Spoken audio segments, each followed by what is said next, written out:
Hey, what's up, guys? Did you like that? The audio is actually a little bit better, I think. The intro isn't blaring super loud like it was last time. Yeah, so what's up? Welcome to my channel if you're new here. I do a lot of Palm Pilot development. I hope to do more game development on obscure handhelds and systems like that. But if you're returning, welcome back. I see there's a few people already here. I think as the night goes on, a lot more people join in on the stream. A lot of people don't just join right away, but it's great to see so many people here at the very beginning. So tonight's stream is number 15 in this series of making a Palm Pilot game. And if you want to rewatch the previous 14, you could skip the first two if you want. Those are just going over another programming language we were trying to use at the very beginning that ended up sucking very badly. It was terrible framework. You can skip those and go right in, or you can watch them in any order. If you miss tonight's at all, you can go through and rewatch tonight's. It'll be on there as well. They'll all be on YouTube, youtube.com/crate, and it's right underneath me if you are wanting to know how to spell that. You might even be watching right now on YouTube, actually. If you're not, you're probably on Twitch, twitch.tv/thecrate. I started streaming on both services as well as Mixer when I first started, but then Mixer died, and now I'm just kind of like figuring out which one I want to go to. So if you're on one or the other, you like one more than the other, make sure you interact on there, engage in there some way, maybe say hi in the chat, something like that. That'll let me know which platform I should focus on in the future. So okay, with that out of the way, follow me on Twitter, also twitter.com/crate. I usually post on there whenever I go live, but I have a schedule. It's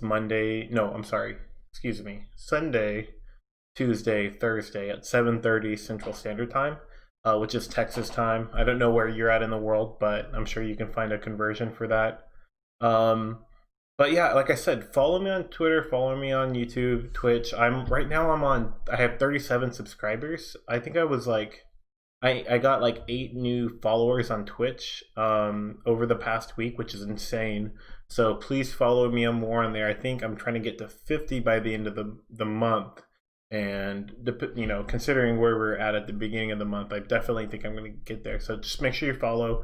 And on YouTube, I'm at 93 followers already, subscribers. So if you follow me on there, my goal is 100 on there as well. It would really mean a lot to me. So I'm trying to grow this a little bit, try to branch out whenever this project's done, which let me switch over to this view, the stream view. Yeah, if you look underneath me, there's a progress bar. I'm trying to keep track of the progress of the game, and we're like 75% of the way through. So whenever I get done with that, I'm hoping to try to maybe take a week and just stream some video games and stuff, and then jump back into another project.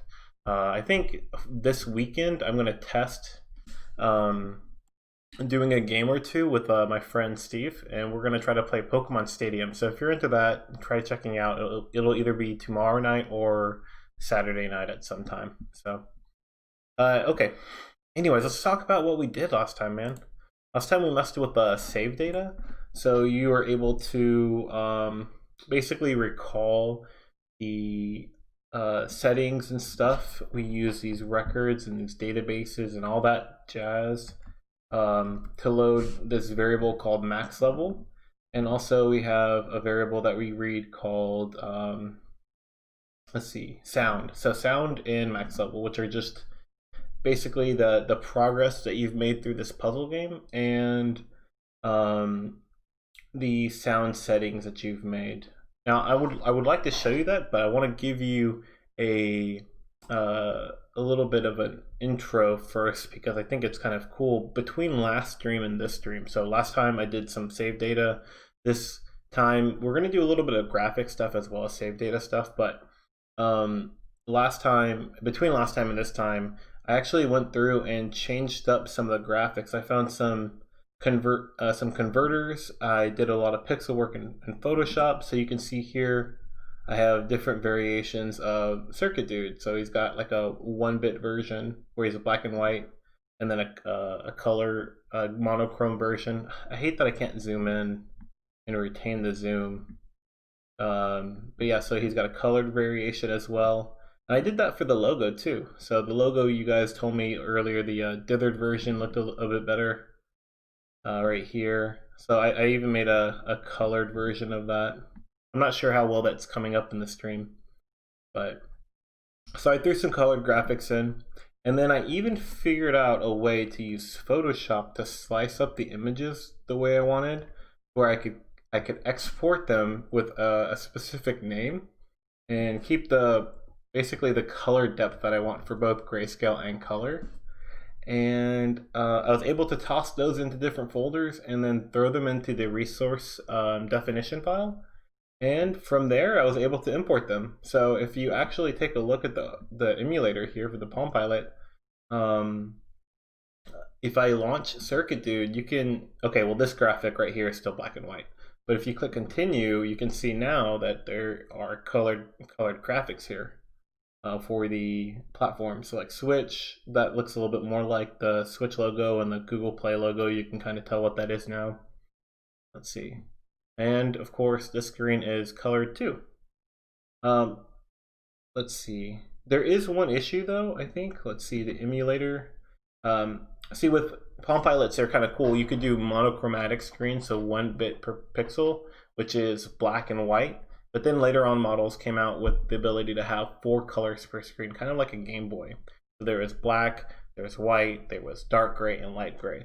And then there, of course, there's also color, total color. So right here, there's color in this, but I also did variations of these images with grayscale too. You can see right here. And to put those in to this resource file, like I said, I just kind of threw them into their own folder. But whenever you add a colored version of the graphics, it actually will show up on colored devices instead of the grayscale one. So real quick, I'm going to remove the color variation from the resource file and just show you that there's a black and white image right here that's defined, and then the grayscale image that's defined. And I'm going to regenerate this, and you should see grayscale variations in the game. To regenerate, and then of course after regenerating, I have to recompile the program.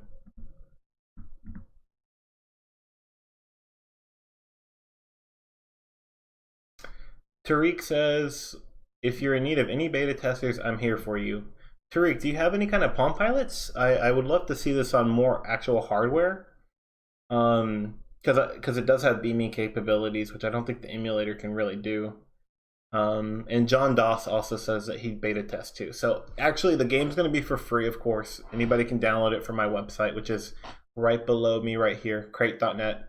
And of course it's not on there, but it will be. And I think I'll put like a beta version of it whenever it gets to like a playable state, and you guys can go wild testing it. I'm going to put in the ending of the game whenever you beat all the levels. I'll add that in after the beta test or whatever, so you guys could definitely play it before it's fully complete. And of course I'm going to do the ending off stream so I don't spoil it for anybody. But okay, so I dragged it over and I imported it into the emulator.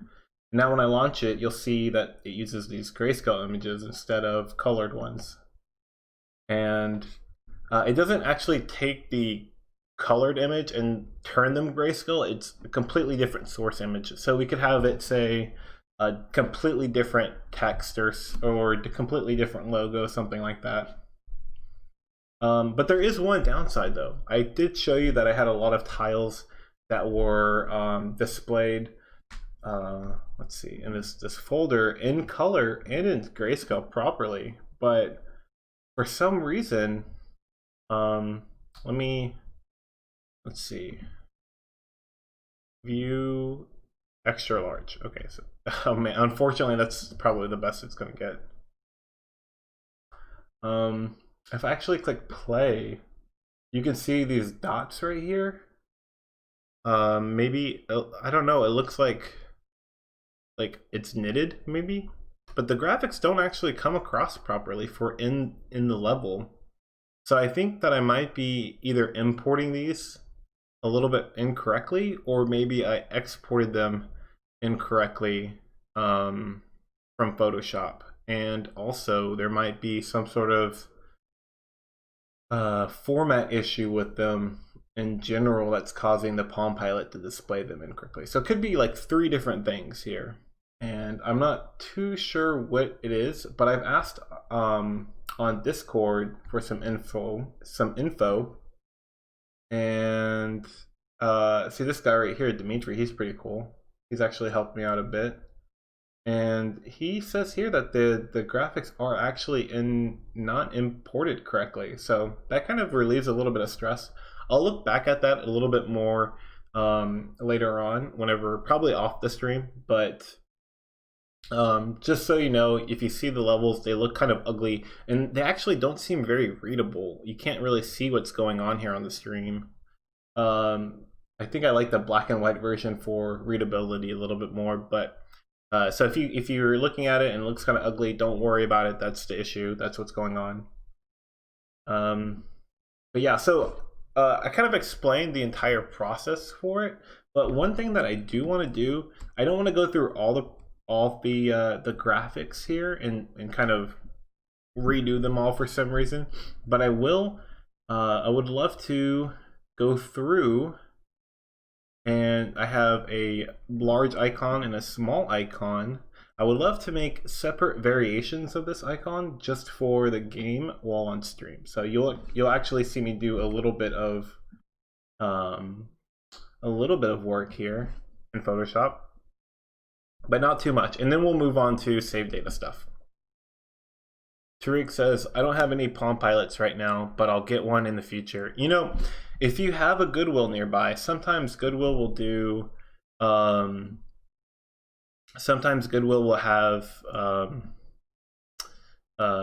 electronic stores inside of them, and you can get a Palm Pilot and charger sometimes for like $5. And that's why I found a few models, color models too. But they're coming a little bit harder. They're a little bit harder to come by nowadays. John Doss says, I have a Z22 and M105. I could try it on.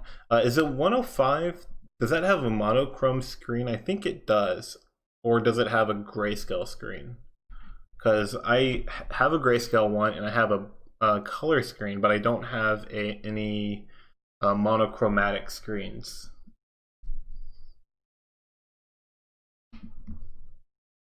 All right, so if you were watching before too, Photoshop was acting super crazy weird with bitmaps and coloring them improperly for some reason. But I do have a way to kind of get around that. And I'll show you what I did before and how I was able to kind of trick the system. John Doss says monochrome. So yeah, that would be perfect, man. I would love it if you could to take a look at it and let me know what it looks like on your screen. If you have Twitter or something like that too, I would love if you would tweet it to me. I'll definitely retweet it, but that'll be probably in a week or so, maybe a little bit longer than that. Okay, so here is the logo for the game. Unfortunately for these icons, we don't really have too much space to work with, and it's of course the icons that appear here. You can change the view mode. I don't see a lot of people doing that for Palm Pilots. Let's see, yeah, you can view it by icon or list. If you do list, the icons become tiny, so that's where the second circuit dude icon is. So we'll want to make 2 of them, and I think the issue with Photoshop is it forgets the color space for some reason. And I'm using like one of the newer versions, so it should have like all the best bells and whistles for that, but for some reason, like I said, it kind of messes up. So I will, I guess, copy over. Cool. Actually, yeah, I totally forgot about that. It's kind of annoying.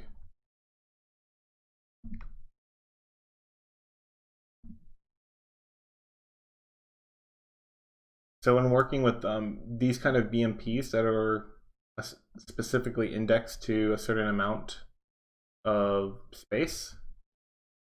Photoshop really doesn't like to let you work with multiple layers, so it limits you. So it's going to take me a few extra steps, but where?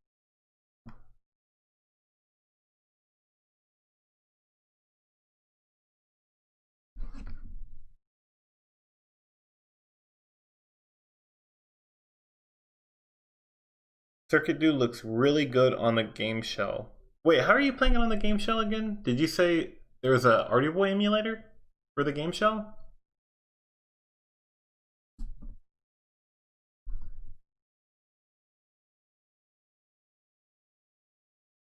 All right, so I'm gonna guess that whenever you look at the man,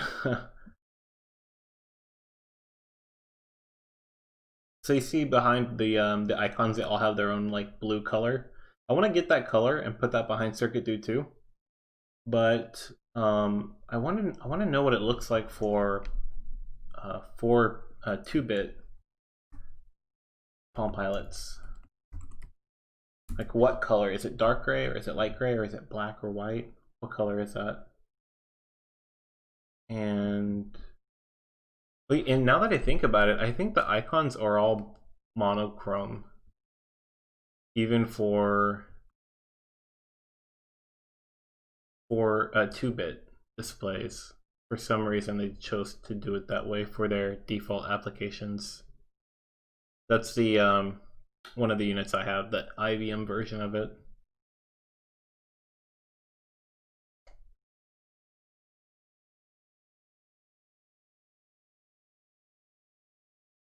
Arduino emulator on the game shell. Yeah, I couldn't remember.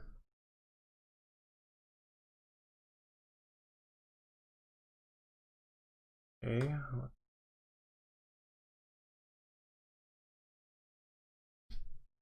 Alright, well, can't really find an image for it, but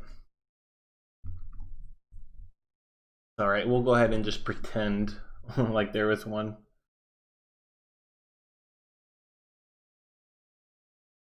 We'll make it dark gray. And then the inside of Circuit Dude can be light.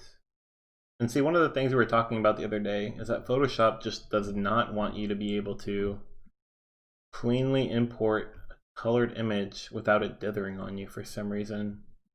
And the way it dithers is so bad.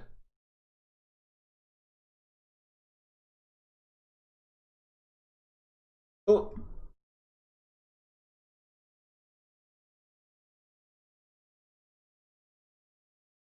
Okay, boom, there we go. And we'll save this as icon large 4-bit.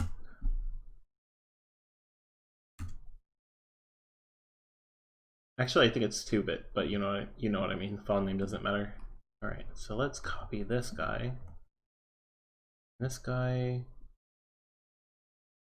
is about right here.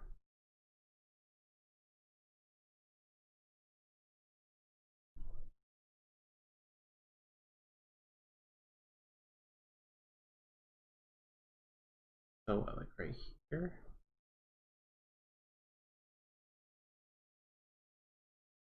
Wait, how big was that?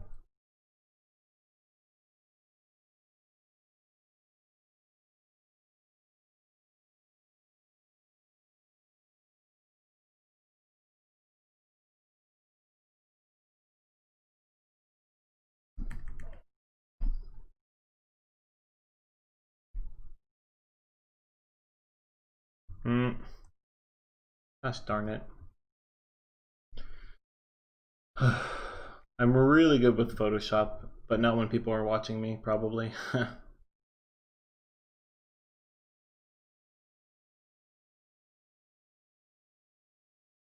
Oh my gosh, come on.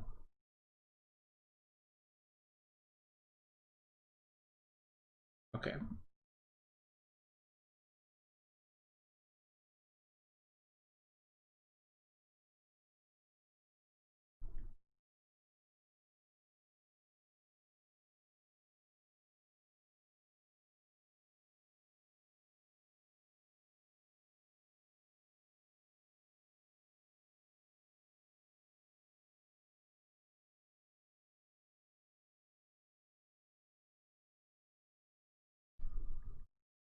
Okay, there we go. That's what I wanted to do.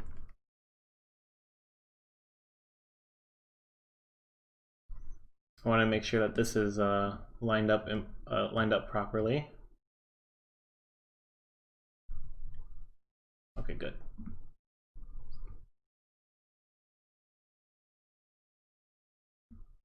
Not that.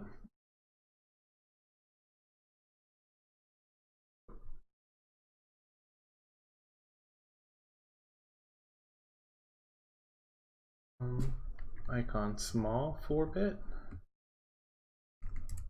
So now you can hopefully see why I didn't want to do this on stream, because it's so monotonous. If you decide to develop for the PlayStation 2, I'd be more than happy to beta test the games for you. Thank you, but I think the PlayStation 2 is like right on the edge of where like big game engines started to get involved and became a little bit harder to really, I guess, develop them in the homebrew sense or kind of as an indie developer. It might be a little bit too much for me to be able to do anything for, actually. Okay, so those are the hard ones. Now we just got to, let's see.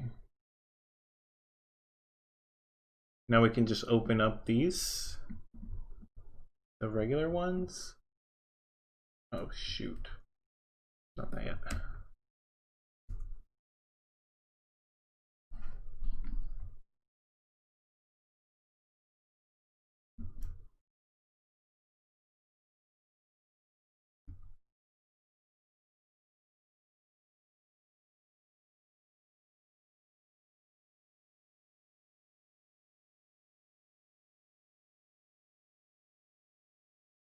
Oh. That is the colored icon, the small one.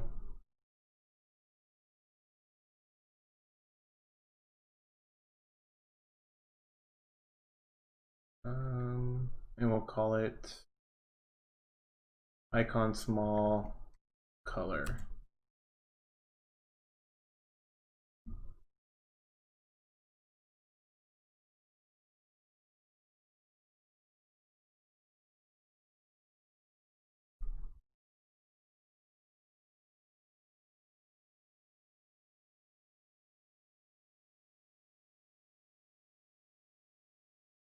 And now for the color large icon.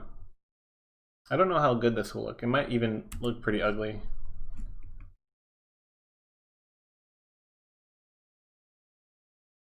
But we'll see.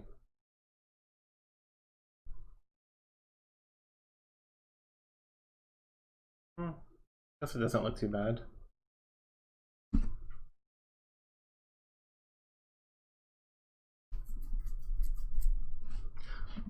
I don't think there's anything we can really add to it to kind of make it look a little bit more dynamic, like a shadow or something.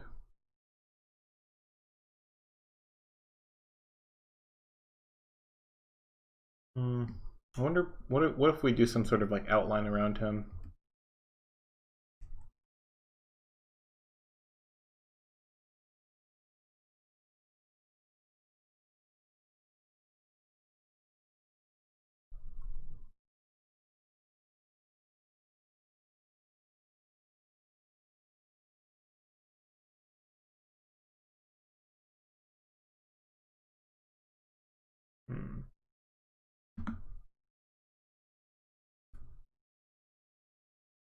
What if he had a black outline? Or what if the colored icon was just a big picture of Circuit Dude? Image. How much of this can we put in here?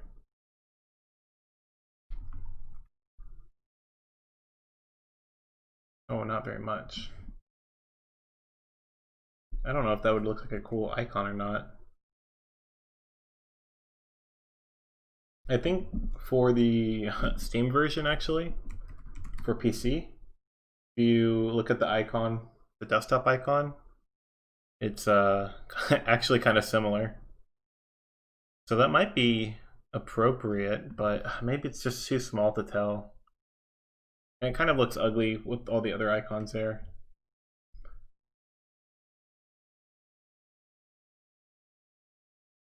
Let's try adding like a black border around him.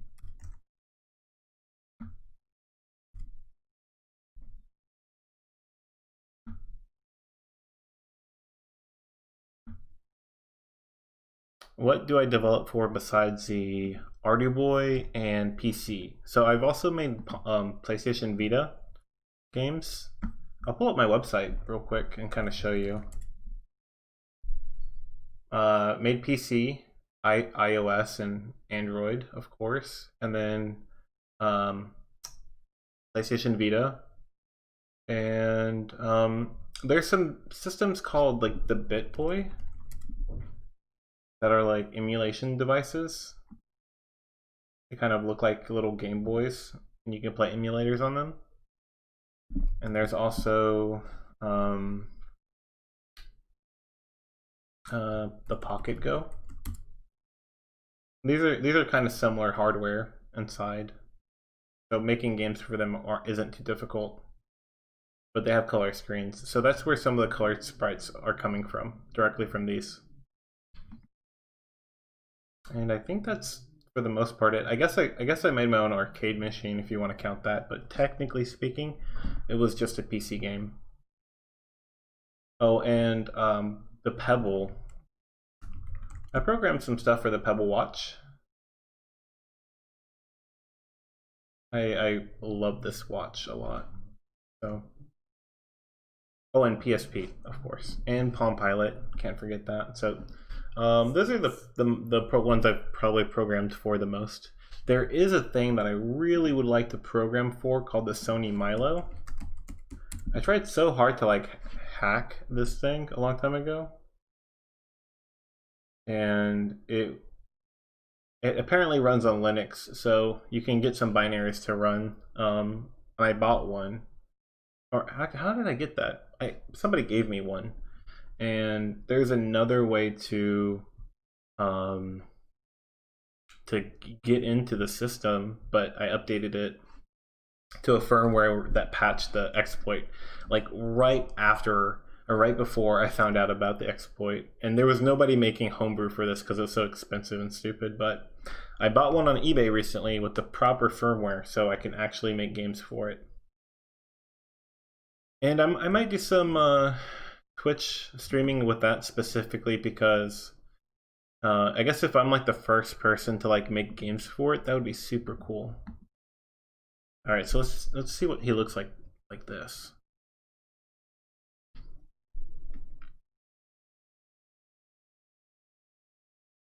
I don't think that looks too bad.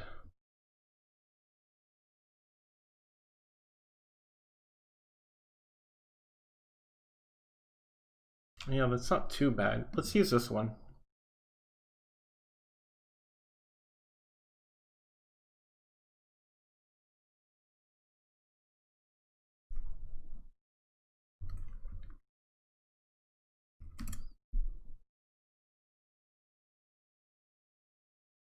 Okay, so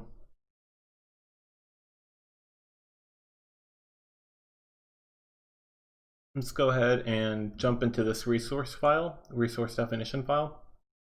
And where we do the icons at, the images, circuit dude right here. No, I'm sorry. Where's icon?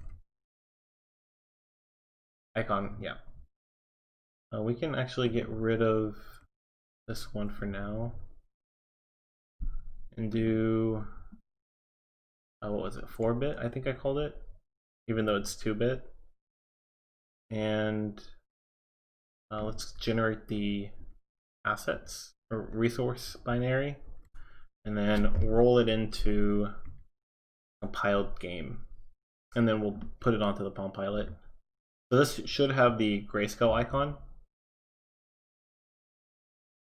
So throwing it in, the icon doesn't update. It's not smart enough to do that, so I have to change the category. But look at that. We got a grayscale icon displayed. And take a look at the smaller icon, the list view, and it's there too. Okay, and now we should show the color 1 and 2.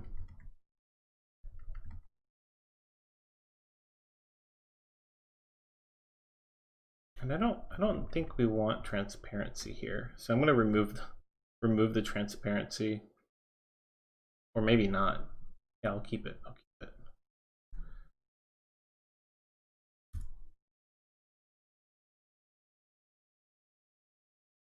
Okay, regenerate and recompile. And let's toss it in. And look at the icons. And there we go. It's kind of ugly compared to these other icons. Oh my gosh. But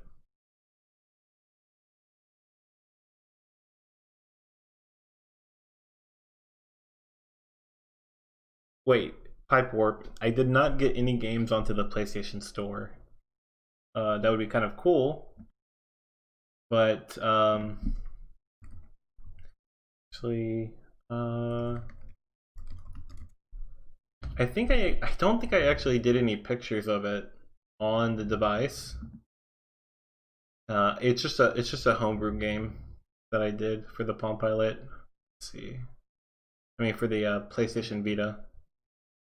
Oh yeah, I did a little video. Yeah. It was just a little homebrew game. It wasn't on the PlayStation Store or anything like that. So don't get too hype. Alright, let's see what happens when we get rid of, when we add the colored ones in. So the icon looks like it's displaying right, even though it's kind of ugly. And looking at the list view, he's got color there too. How would you download the Vita game?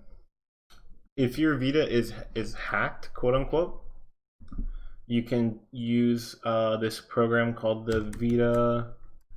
Let's see.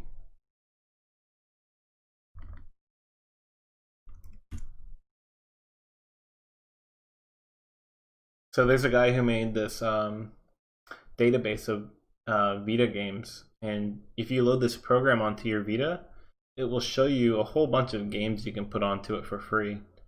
And my game's right here, Kogre's Mountain.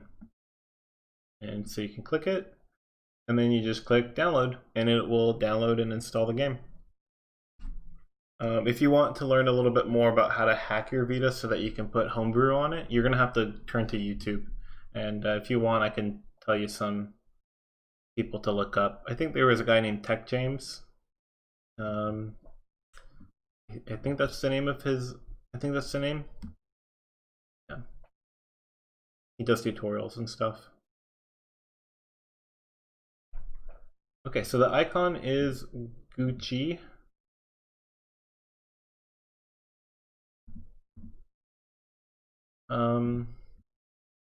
Oh, we forgot to add these icons back in, right? Yeah, we forgot to put those images in. Oh.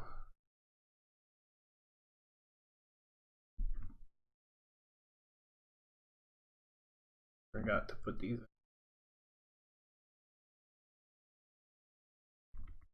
Okay, 1 second before I forget. Okay, regenerate. And recompile.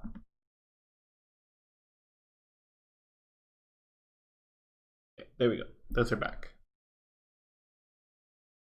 It has a lot of potential, dude. If you can get the game on the PlayStation Store, I'd say go for it. I've talked to some people at PlayStation before, and they're interested in talking to more independent game developers nowadays, compared to what they used to be. So if I reached out, they probably would give me access to the store, especially with the Switch version of Circuit Dude coming out. But it just takes a lot of time and money to kind of actually put a game onto that system. I'm kind of waiting to see how many cells and and how much money honestly I could make from the Switch version to see if it's worth it. Because if I don't really make a lot of money, then it might be might be harder to be able to justify the costs and stuff. Which is why I'm working on the Palm Pilot, because I know I won't make any money from it. So also, you can't really stream game development for those kind of systems usually, like Nintendo or Sony or Xbox or Microsoft. They're not going to want you to make systems for or games for those systems.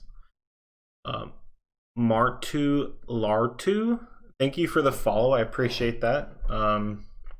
Thank you. You haven't said anything, but thanks for the follow.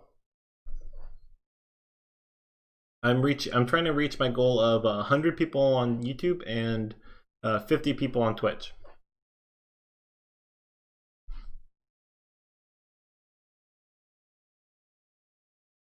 Yeah, man, no problem, no problem. Glad you're here.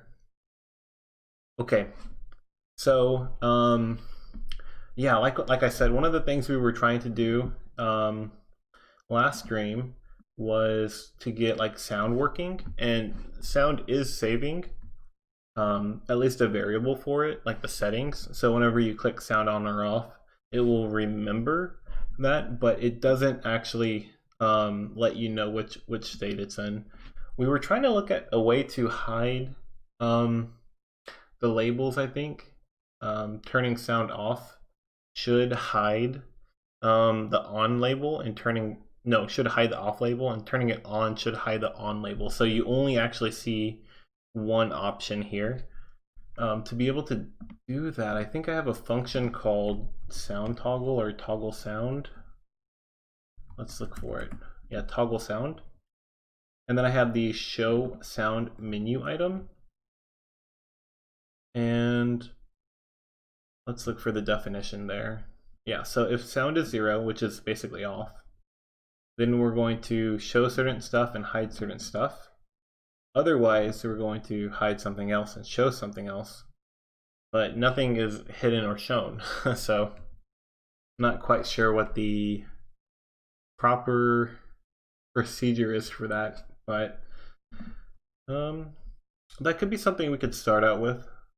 That has to do with saving player data. So I guess we could over here in these sets of files. These are like the wrapper files for Pascal, which is the language we're working in. There's also example documents and example projects, I should say, and that we could look through that code for anything that might be similar to what we're trying to achieve. So this demo called primes actually has a function that shows these objects. And the way showing an object works is you pass two parameters, two, which is the form, the active form, the window that you're in, which is this view that you can see here, and the index of it, which is the second parameter. So in this example file, they are showing inside of form, the variable called form, they are showing label progress index, which is the value of this function here called form get object index. So they're getting the index of this label progress, storing it into this variable, and then using that variable. They could have also just written it this way instead of even using that variable to simplify it. Yeah, but that sucks because like that's what I'm doing. And it's not quite working for these labels. For these menu items, I should say.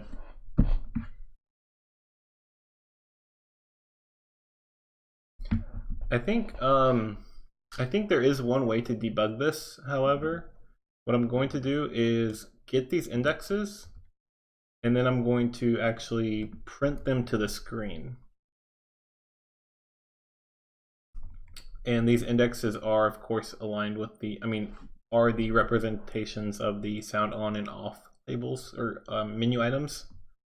And I have a hunch that maybe these aren't even part of the form. They might be outside of the form. The form might be here, and anything inside this menu might not be part of it. But we'll check.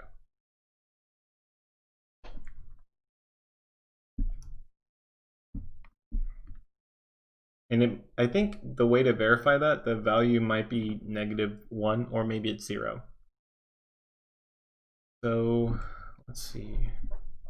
When draw car, I think, is the function for drawing text to the screen. And we're gonna put it, I guess, like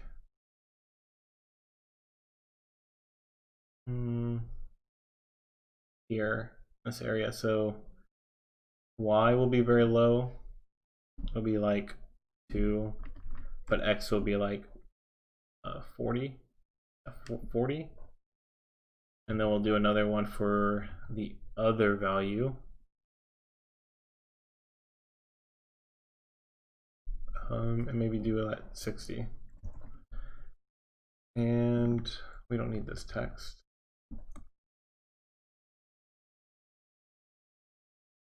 And the length will be 2.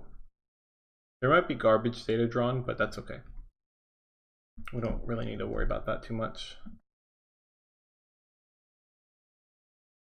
And the of course the I2S function is integer to string, and I always forget about that. That's led me through a lot of headache.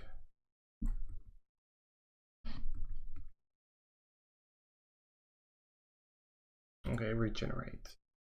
Now, if these are outside of the menu, I'm not sure what we're gonna have to do to hide those, to toggle between the two. I'll have to look into other strategies.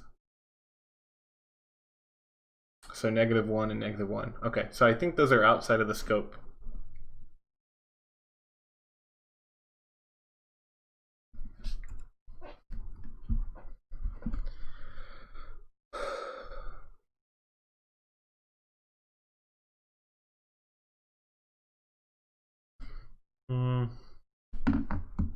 Somebody sent me a message, it looks like.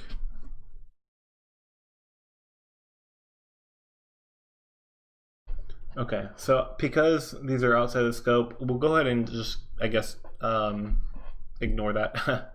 We'll work with other data that we know is being saved and persistent. So one of them was sound, and the other one is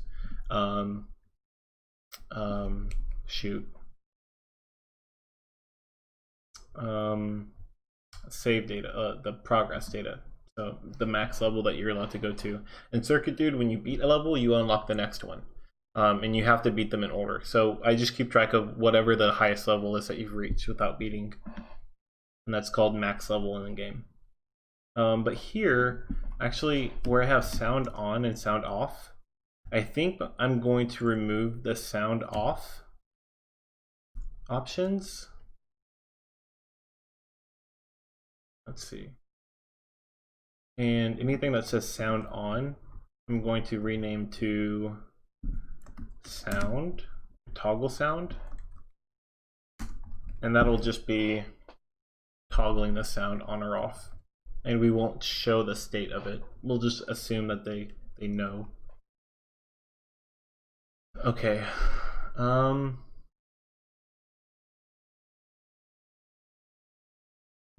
Oh, also, one thing that I did between the streams is when you play a level and you win, I think I have a complete level, or let's see.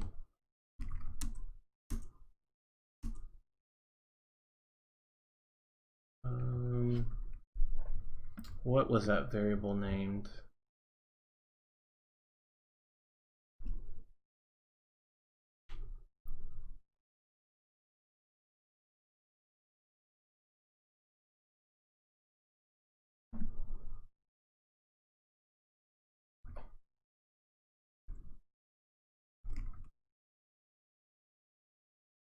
Man, I can't even remember. Oh, next level. Next level is when you beat a level. See, it'll take the array for your wins and increase it by 1. See, do I do that with the deaths? I do that with the deaths too. So I increase the deaths, I increase the wins.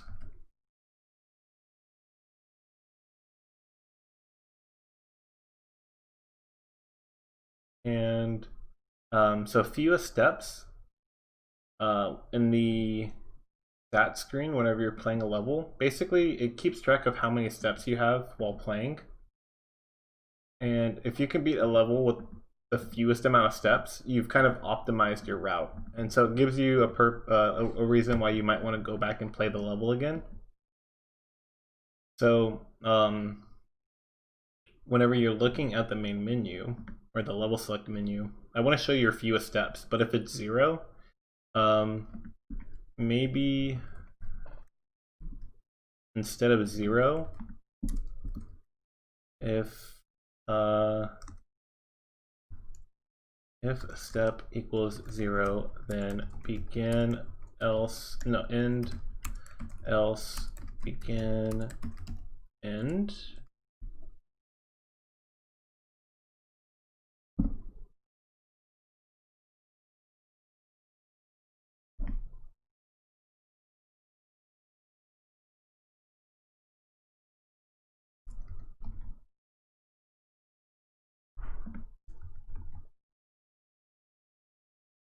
Okay, so if step equals 0, which is the fewest steps, I will put that. So there's question marks. And I promise this actually makes a bit of sense why I'm doing this. 1, 2, 3, 4, 5, 6, 7, 8, 9, 10, 11, 12, 13,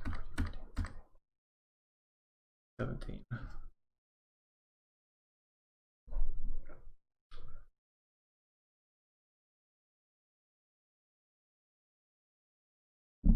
Okay. Let's see, next level. When you beat a level, it also should record if you are making the fewest amount of steps too. So in this steps array, we will look to see at current level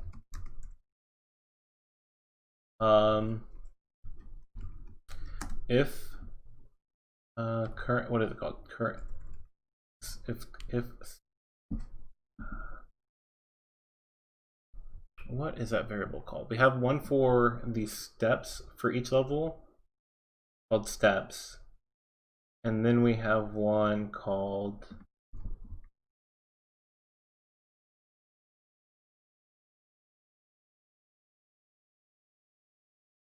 step. Is it just called step? Oh, I guess it is called step. Yeah, so step. So if step is less than the max, the steps it took you to beat this level, then you would expect to overwrite that. Like if you're playing the level again, like if you beat your last fewest steps goal, I guess, if you've optimized your route better, you would replace your old route with this new one, except for in the circumstance where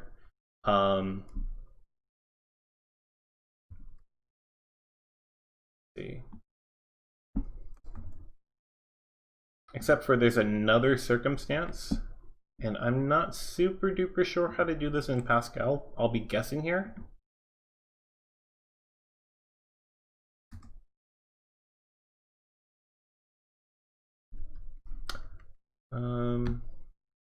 Let's see, Pascal 4.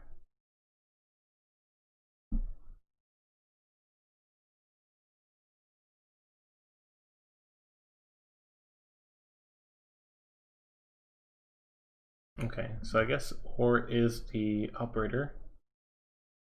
So we have two cases. If your step is less than the last time you did it, which is the saved steps, then you'll replace the one in saved steps. Or if steps, of course, at current level is 0, which is basically checking to see if you've never beaten the level, because they always initialize to be 0. that will end up overwriting it. And so we actually changed these values here. What I would like to do is also incorporate max level. If, let's see, if max level is less than current level plus 1, then and else again and. So what we're doing with this little bit of code is we're checking to see if the max level that you've reached, let's say you're at level 5 and you've never played past 5 before because you're stuck on 5. If max level's 5, okay, and you beat the level, then your current level, which is 5, let's say 5, gets increased by 1, okay? So 5 is less than 6, which is true. So here we're going to say max level equals to current level plus 1. You could also say max level plus 1, but current level plus 1 is probably a little bit memory safe, a little bit more safe if there's, for whatever reason, some kind of bug in our code. This is probably the better way to write it. Otherwise, what does that mean? If you beat level 1, okay, current level is going to be 1, and 1 plus 1 is less than 5, your max level. So we wouldn't increase max level because you rebeat another level you've already played before and you already know the answers to. So we don't do that there. But what should happen? Well, if you beat the level, we should automatically load the next level. But if you, what we were doing was just loading the level again, which is why we had load level, current level. Instead, we want to kick you back out to the level select screen. So let's look. Whenever you click, if you're playing a level and you go to option, circuit dude, and then level select, it takes you back to the level select screen. And basically, all we do is we call show form level, and that's all we need to do to go back to that form, to go back to this form. So now we have max level, we have wins being updated, we have steps being updated, and deaths are being updated like I kind of showed you earlier, whenever you die. So with all that said, what should we do is we should save save progress. And this will be a new procedure that we use to save the data. So right now we can only save our settings. We have a procedure called save save settings progress and save settings sound.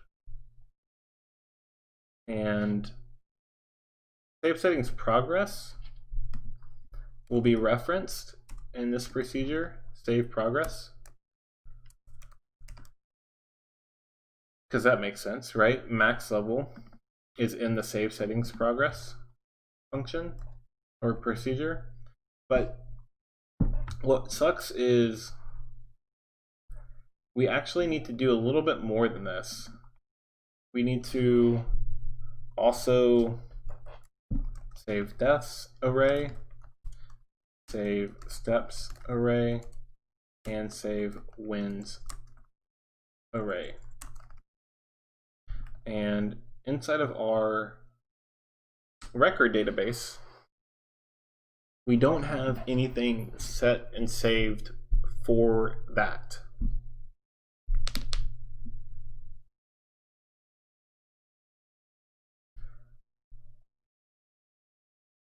So let's go ahead and, I guess, incorporate a way to save that data if it does not exist yet.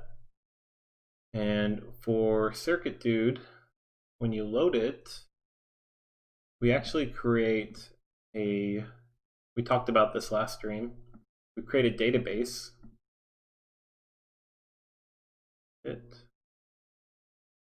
Delete. So we have Circuit Dude, and we have Circuit Dude settings. So this is our settings file, and we might want to call it something else,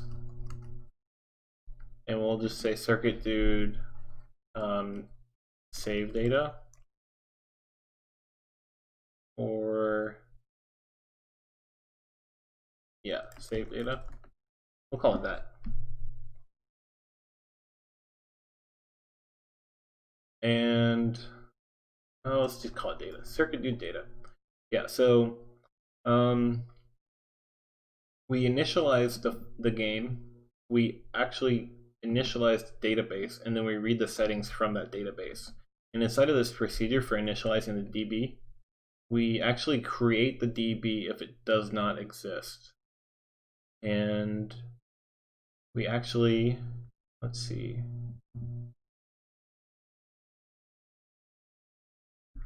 Save.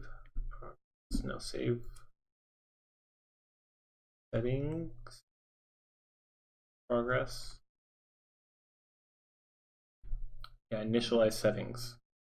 So if nothing has ever been done, we call this, and then we save these. And this is called at the end of initialize DB. So we'll also do initialize progress. Actually, no, I don't think we need to do that. We don't need to do that.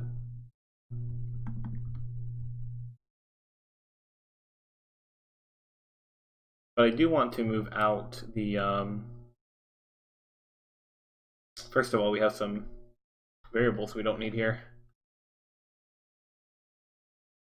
I'm going to move out the saving outside of the initialization. Put it here. So save settings progress, save sound, and what was the other one? Save progress. But save settings progress is inside of progress. So we just really need to do these two right now. That should make sense. Eventually, we'll do save custom levels, because we'll need to also make sure that our custom levels are in a correct format and plugged into this database. And we want the database to be basically full of blank data.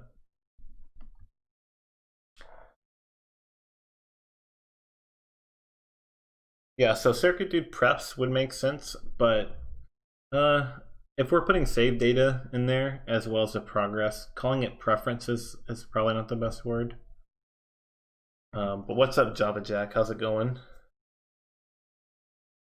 I like the Fiend Blaster Robot Journey, Tariq says. Yeah, man, that game is super cool, and I kind of find it to be pretty fun too. It gets hard. There's online levels progress leaderboards for both game modes, and I find it pretty fun. I sent it to my friends. I've never played Serious Sam before, but my friends who have played it, which is what the game is kind of inspired by, they liked it. It did crash on a friend or two's computer, but I'm really happy with how it turned out. So I'm not ready to revisit right now that game, but in the future maybe I'll fix those bugs.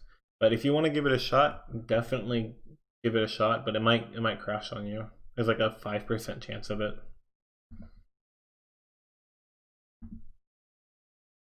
All right, so I'm going to delete the settings file, and inside of save progress, we need to figure out what we can do for the arrays.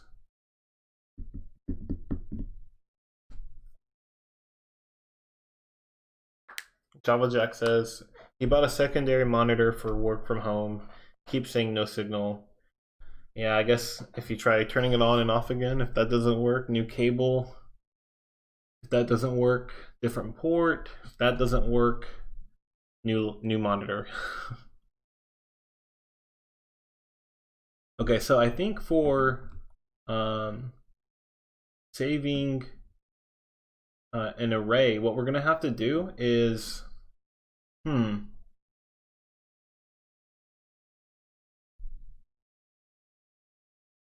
we'll have to take a look.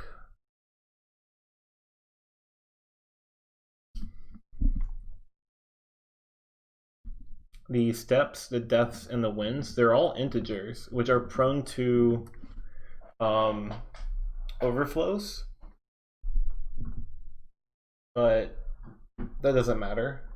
But the reason why I bring up overflows, whenever a number gets too high, it'll reset to like 0 or it'll go to like a negative number. The reason why I bring that up is because the bigger the memory space, the bigger a number can be, and less of a chance you'll run into that issue. So the amount of steps that you take can be a lot bigger. The smallest number that you can do, the smallest memory size number you can do is like well, I mean, you can do like the ones and zeros for binary, right? But usually the smallest like size normal number people typically work with are characters, bytes, or sometimes they're called uint 8s, depending on what language. So basically, it's a number that can go from 0 to 255 or negative 128 to 128. And I think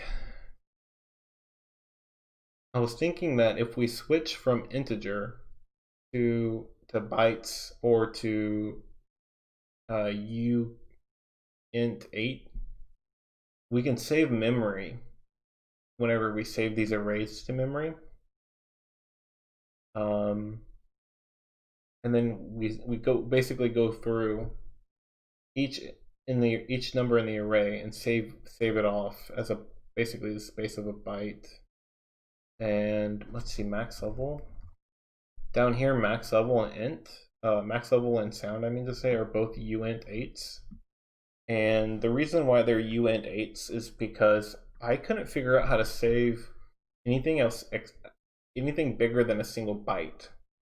So if these are integers, I'm not sure actually how to save a single integer. If I can figure out how to do one integer, I can do a loop and save like all the integers, but dang. Huh.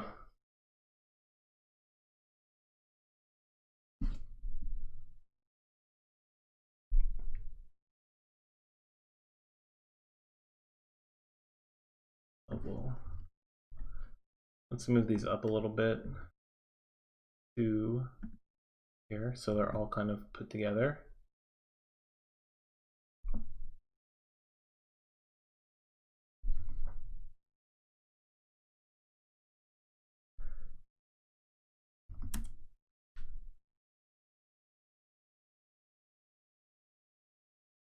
So I guess what I would do if things were the way I wanted them to be, let's see, we would get the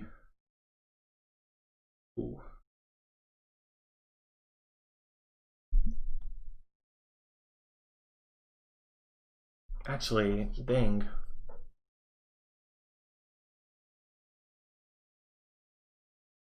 I think we might need to mess around with this a little bit. So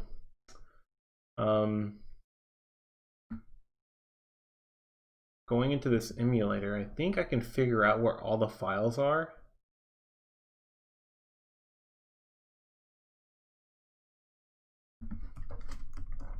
Like the internal files for this emulator. We'll take a look at that real quick. I'll show you what we're up against for this problem.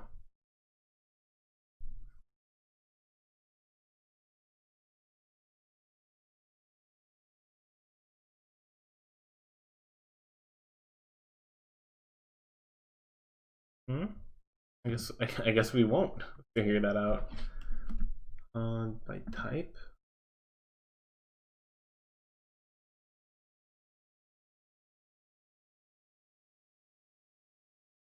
DLLs. And I thought this was where we'd find this at. Um.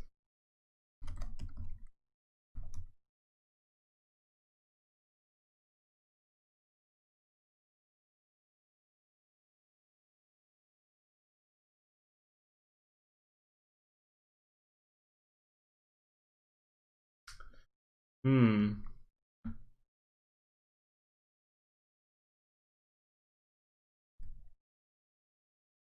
Yeah, because what we want to do is actually I want to take a look at this document file or this database file that CircuitDude creates whenever you load it up. Because if I do that, I have a program that we can use to basically modify it to the state that we want it to be in, and then whenever I mess around with saving the data, I'll make sure that it saves in the same state. And that'll basically kind of keep me a little bit more sane and make sure that it's how I want it to be.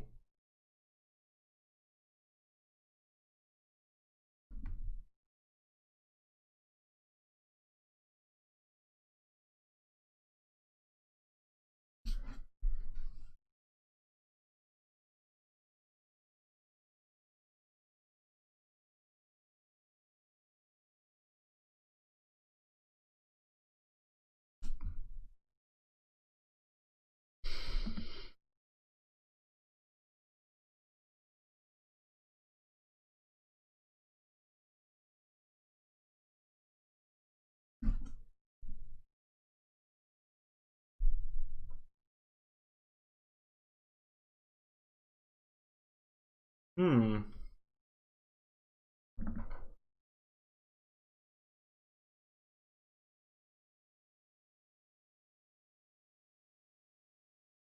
The program that we can use to take a look at the database file, I think, is this one right here.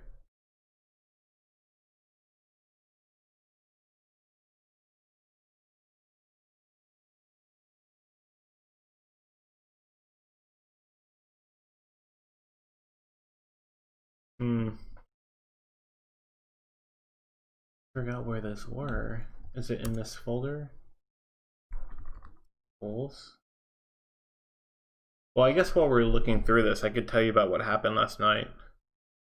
I feel like I'm always coming on here to complain, and I promise I'm not a Debbie Downer or a negative person, but I told you I overlook a pool nowadays in my new apartment, but oh, wait a minute. Oh, this is not it, I don't think.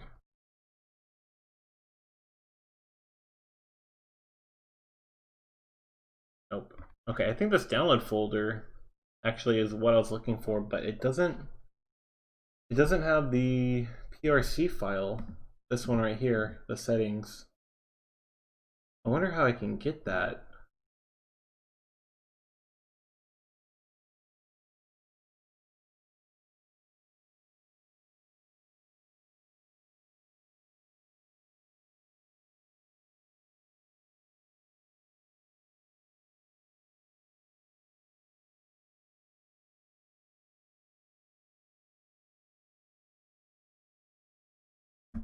Hmm.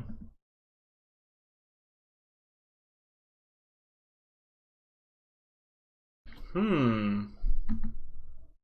Okay, anyways, the fun story. So around 1:30 last night, maybe no, yeah, it's got to be around 1. There were some people skinny dipping outside my window, being very very very loud.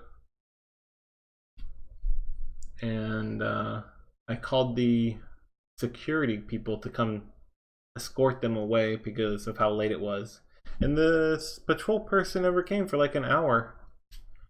And so they got done swimming and they just walked away naked. And there's another neighbor of mine who went out to his balcony, which I don't have a balcony, so I couldn't like run out there and yell at them or ask them to keep it down or something. But he went out there, and I saw him out the window, and I thought he was going to yell at them, but he just sat down and started smoking and watching them. So enjoying the view. I kind of thought that was funny. Huh.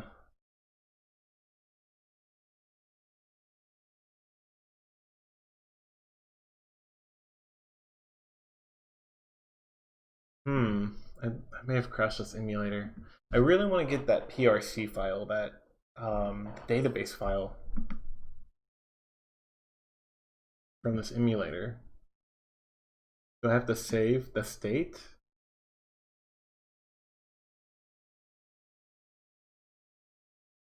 Oh, export database. Okay, here we go. This is exactly what I want. Circuit dude settings. Yeah, okay. Now we're getting somewhere. Now we're getting somewhere. PBD.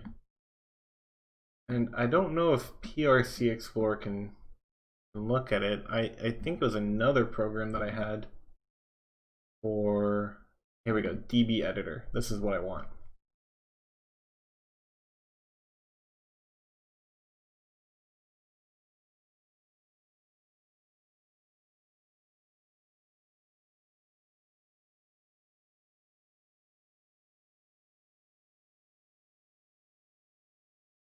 What? There's an error at the bottom. This Palm database is not supported. The creator is nothing, that like is empty quotes.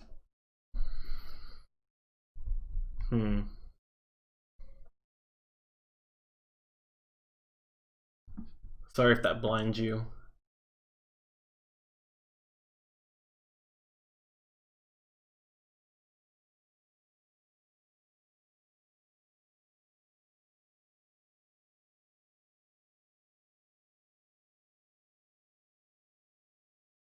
How does this not import this PDB file?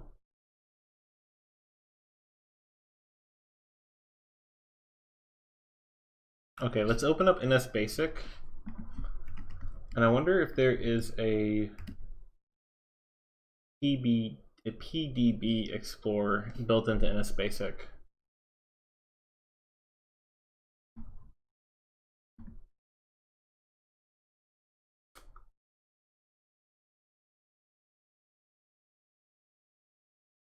Oh, I crashed it.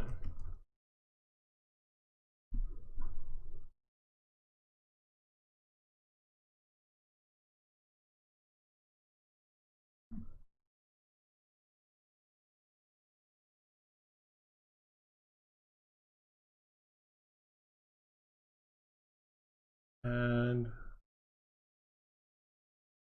resource, PDB. Okay, this might be how I have to look at this PDB file.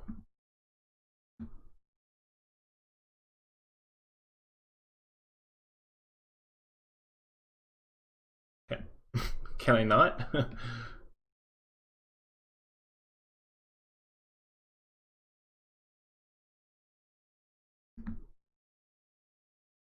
Can I not do anything with this? Tools.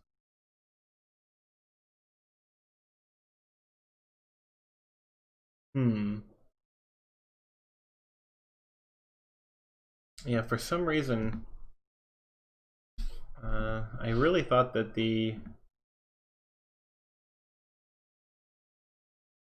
DB editor would actually allow me to view that. So let's see if we can find another PDB Explorer.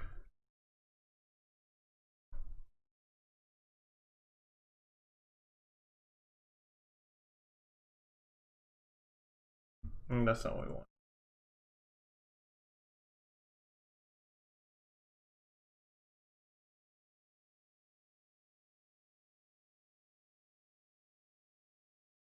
That doesn't look good.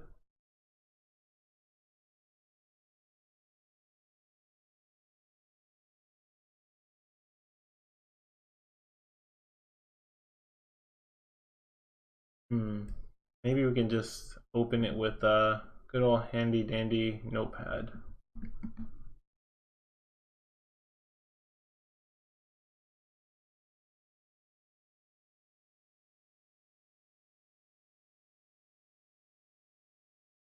Okay, that definitely doesn't help. Yeah, I thought there was a. I was actually about to say that. There definitely is.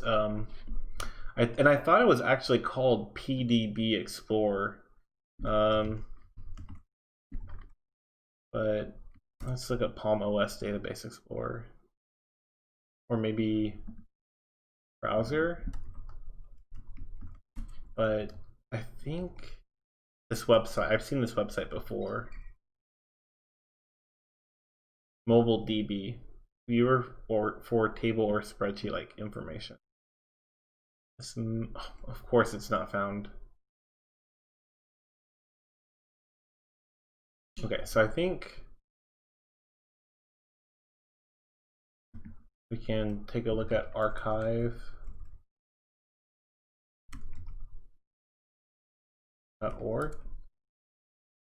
Uh-oh, I spelled it wrong. The Wayback Machine might help us.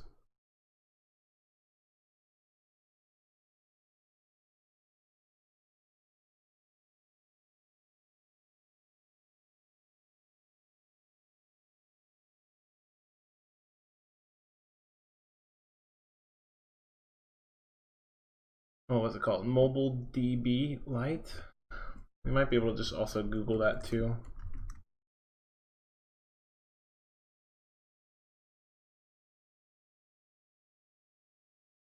Oh, what am I doing? Also, there's also called a website called PB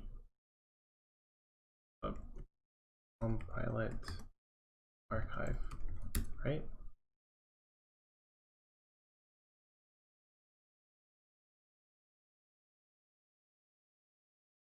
No, not that. EDA archives. That's no. What is it? Palm Archive.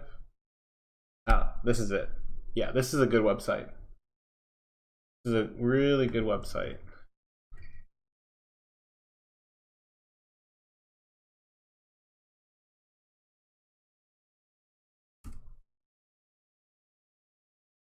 All right. All right. So this is back on the list for Wayback Machine. I think we'll close out of this Google search. Palm Archive. Come on, dude. Why are you taking so long? On the Mobile DB. I'm sorry.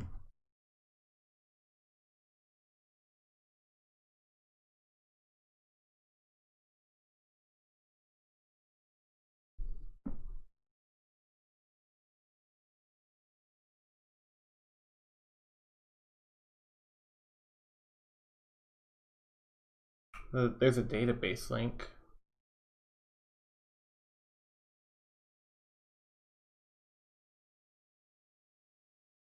FIFA Confederation Cup 2005. We had some weird Palm Pilot stuff, which of course most of it's lost to the test of time, but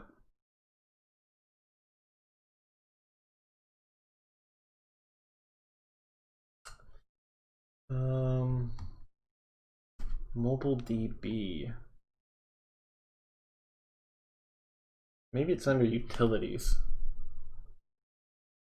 And Palm Archive is still not loading. I'll try finding on it from Google. Ooh.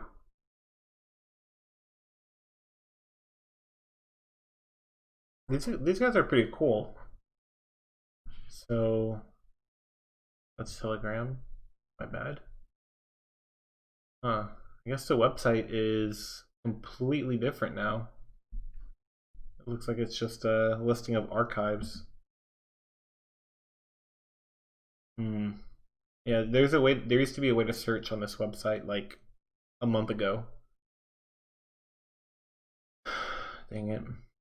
I was just saying that some stuff is lost to the test of time, you know? So it's kind of sad. Another Palm Pilot website's gone.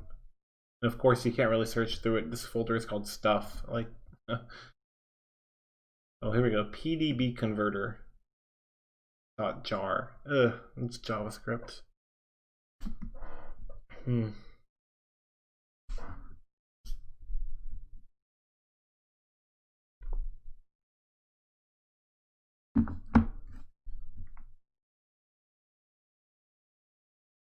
What is this?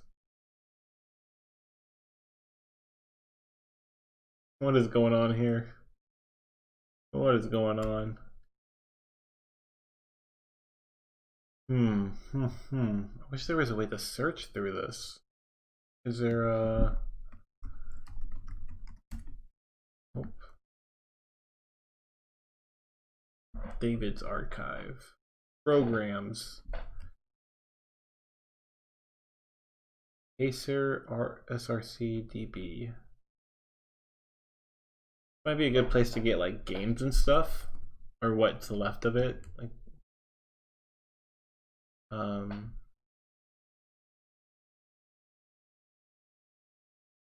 gosh darn.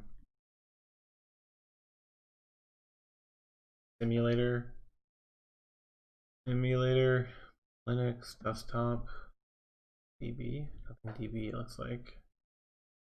PRC edit.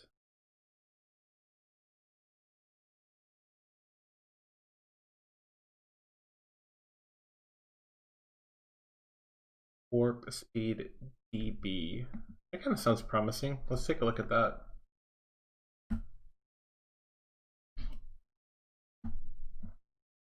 Okay. Well, it's not even appearing on the list of stuff here. Okay, I guess that was a bust.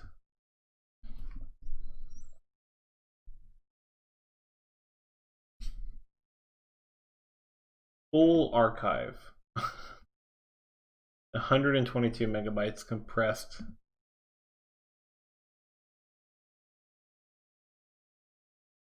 Oh my gosh. Man, I don't want to spend too much time doing that. Palm OS, Mobile DB Lite download.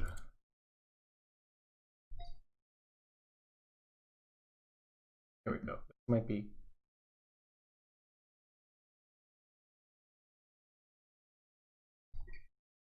Mobile DB. This might be what we want right here. This is not what we want. Mobile DB Win 3.0. Oh, actually, maybe it is what we want. All right. You guys feel like running a random exe you found on the internet? I do.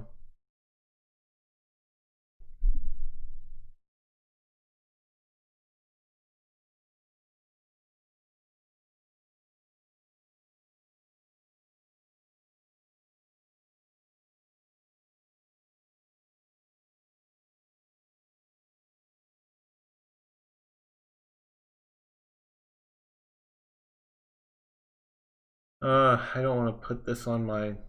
Gosh dang it. Whatever. Could not find the Palm desktop software. Ugh. FileZ. Yeah, FileZ, definitely a good program for the Palm Pilot. Really good program. I can't remember if they had a DB editor or DB viewer, but with as much of the stuff that they had, maybe details. So we can see here the creator is blank. So what if we give it a creator type, crate or howdy? Oh wait, actually, the creator, didn't I put right here? Oh, the creator type. I did specify one. but maybe it didn't work. Huh. And then the database type too is data. Okay, so I think I can't put data. I think I can read and recall the data if it's like ignored, but I think I need to have a special 4-digit code here for like TM something like, I don't know, TM DB, something like that. And then I can only have a creator of 4 characters, similar to the PRC, which is up here, and the creator name was CDPP. So I'll put the same creator, CDPP. I'll save that. Let's look at circuit dude. Yeah, a creator is CDPP, and the application is APPL. So I think the data type is TMDB. No, nothing.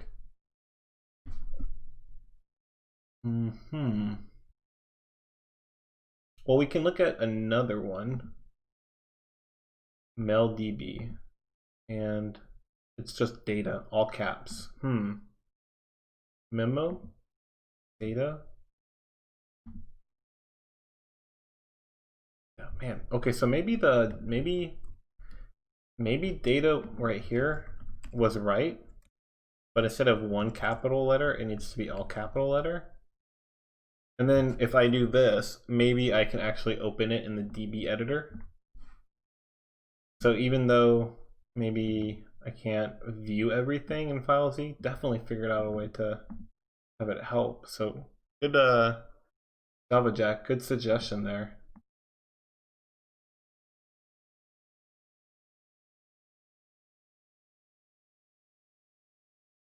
Okay.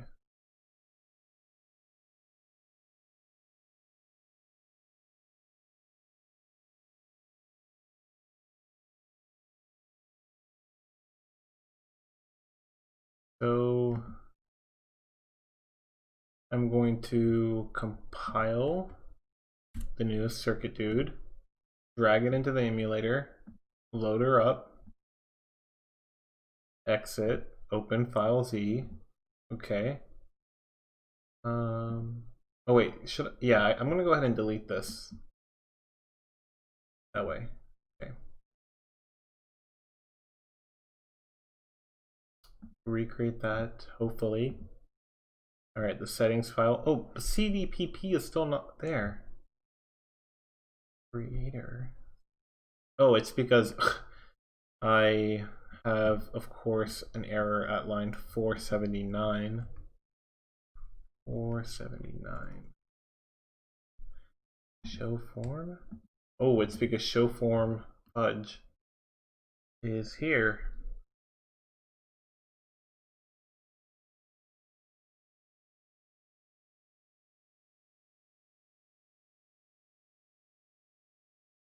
Good.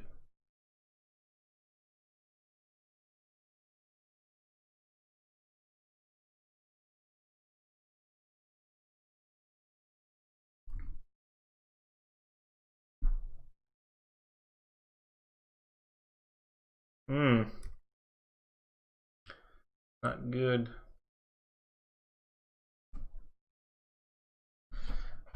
Can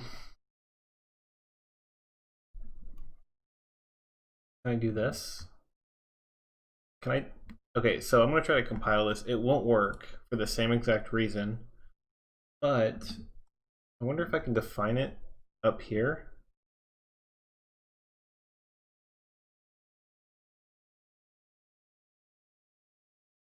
Kind of like you can do in some other programming languages and then redefine it later. Nope. Cannot do that. First base for Palm OS. Cool. So let's go ahead and do it this way and see what works, see what happens. I'm pretty sure this will fix our issues. Pretty sure.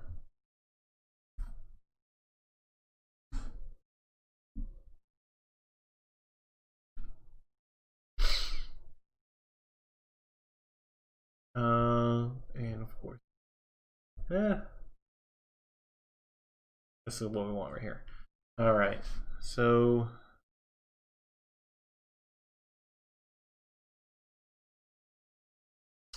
Pascal reference procedure.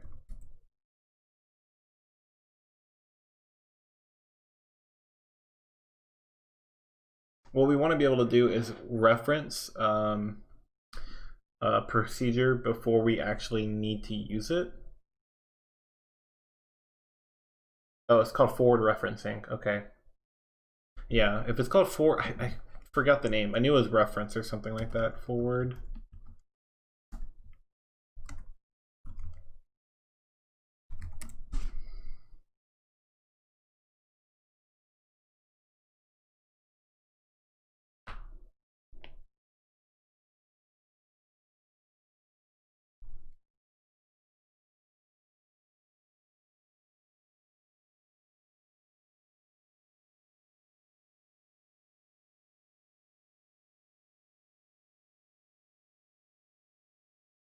Yeah, it looks like it's kind of the format that I put it in, where you just name it like that. Hmm.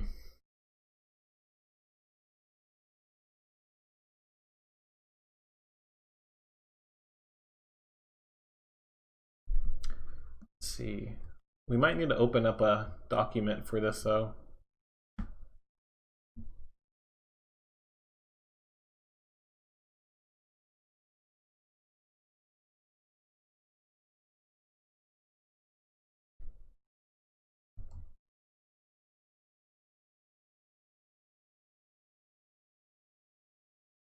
If a procedure body is declared as a block, all the declarations is done together. Alternatively, it may be declared as a for declaration, either using the for declaration or as a header definition.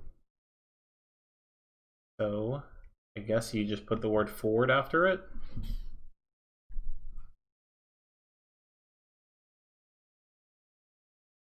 Like this.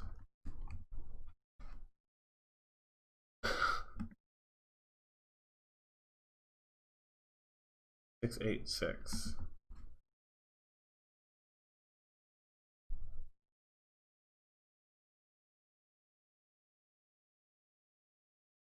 Save progress isn't defined. Oh.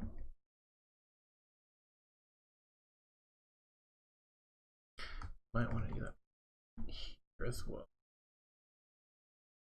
At first it was not too bad, but now that there's so many procedures defined, does it make sense to not do for declaration anymore?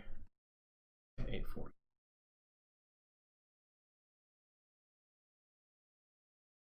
And wait, what? Unknown identifier?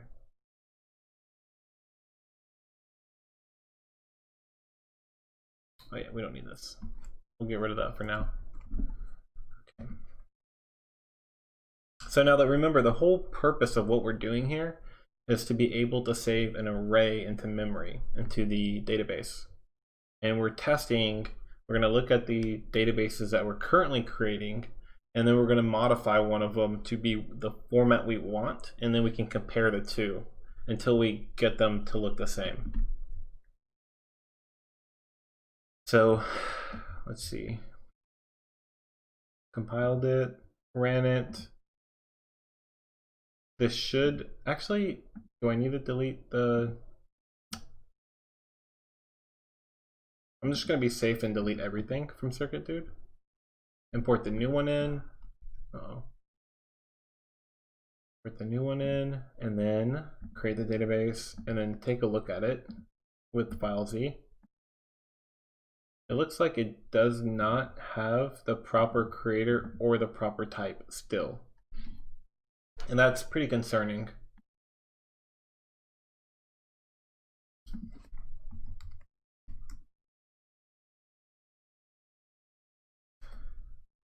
Very concerning.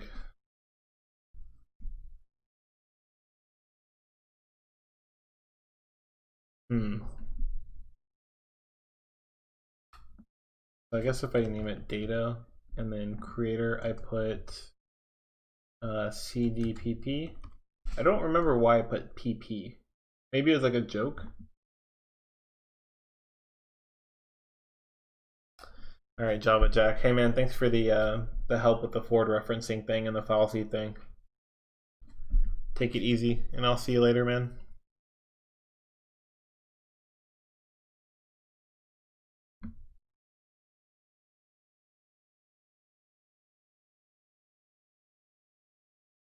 Okay, let's output circuit dude data to the desktop real quick. I think it's going to complain when we import it. The creator ID is CDPP. Open with Notepad. And we do see data right here, which makes me think data is there properly. Hmm.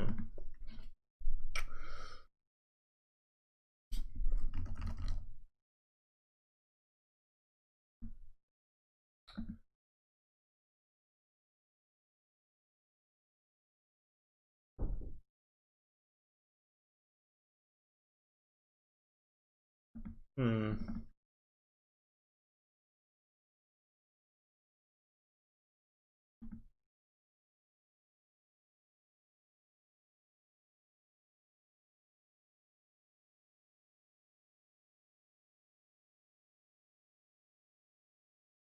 Hmm.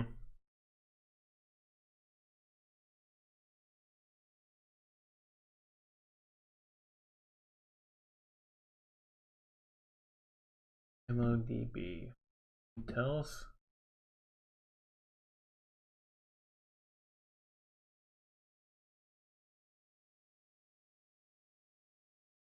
Memo.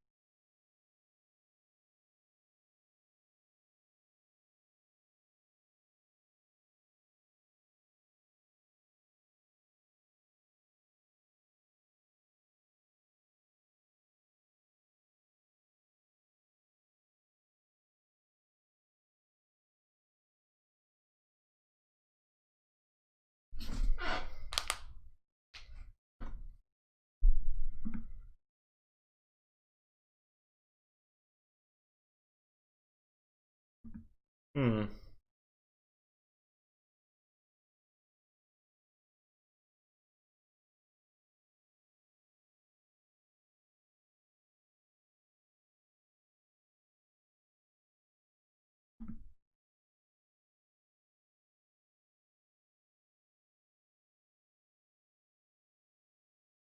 Yeah, I don't know why the creator and the type are not being saved. I mean, is the creator also supposed to be lowercase? Whenever you look at a game, Circuit Dude, the creator is CDPP.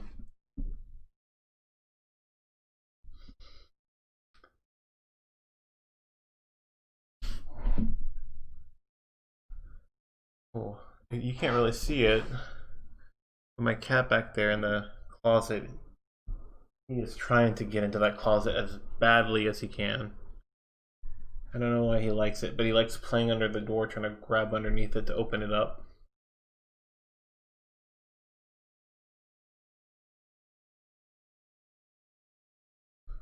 Hmm.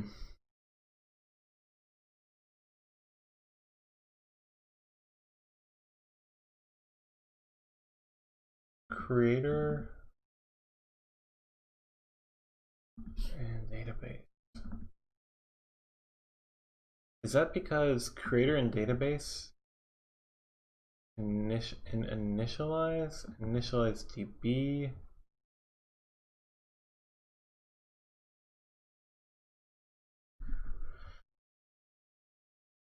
Let's see.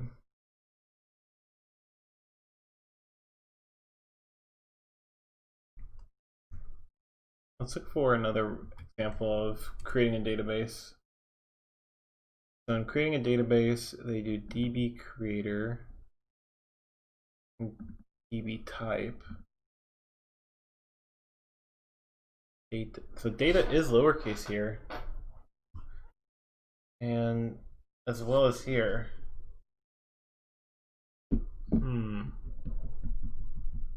But maybe it's because this needs to be constant data that's referenced. Let's see.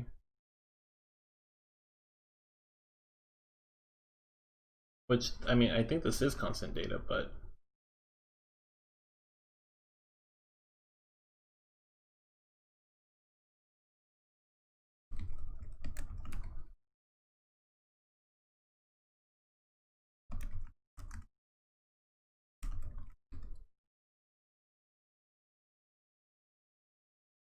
actually, I know for a fact if we do constant like this, it's the same thing as a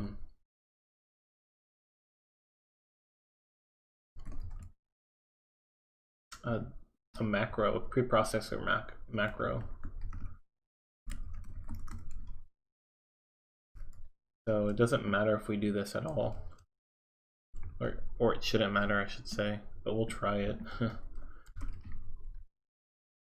I've seen a lot weirder stuff, honestly, though. So,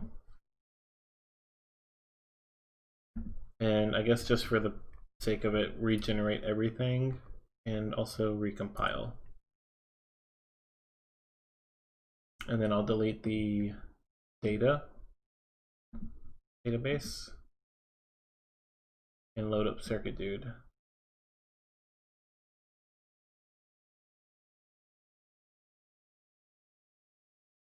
And also one thing too is that Circuit Dude data is 1 kilobyte. I thought it was 2 kilobytes before. Maybe I've gone crazy, but okay, the creator is still empty.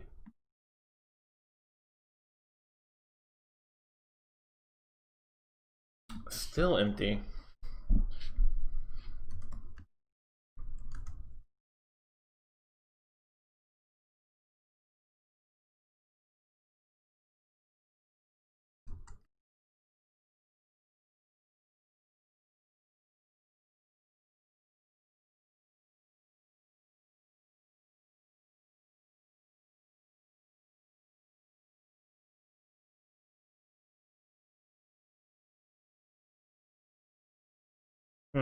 It actually doesn't appear in here anymore either.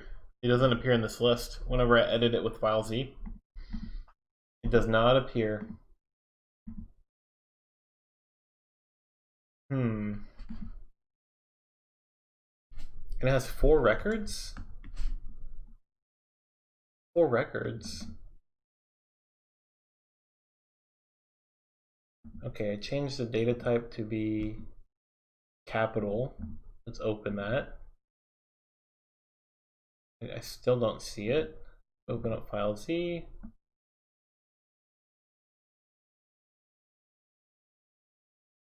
Six records.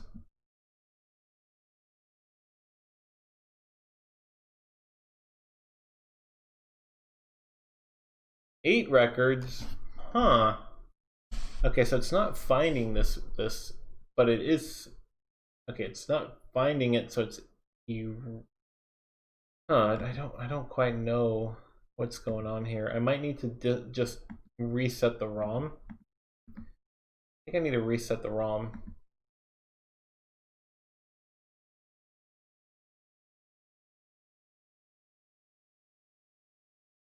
No.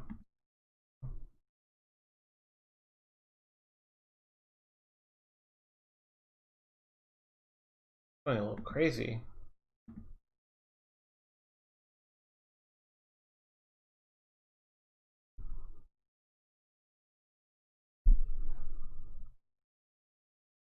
Okay. Drag Circuit Dude in. Launch it. Exit out. Look at the database. We have it here. Load it. Look at the database again. Load it up. Load it up. Load it up. Load it up.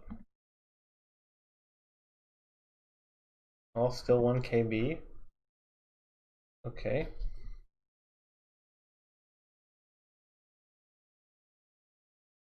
Put file Z back onto the pump eyelet.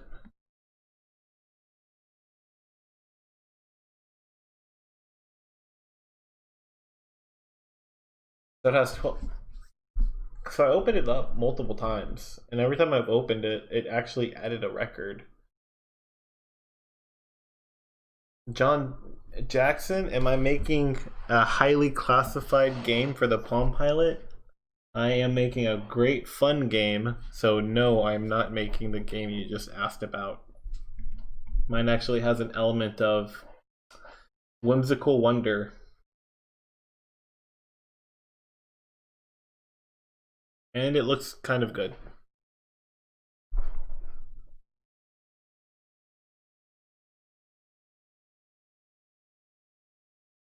Hmm.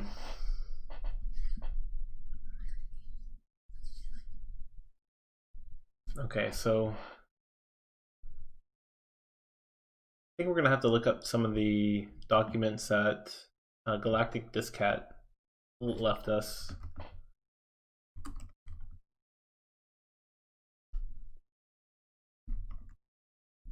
On GitHub.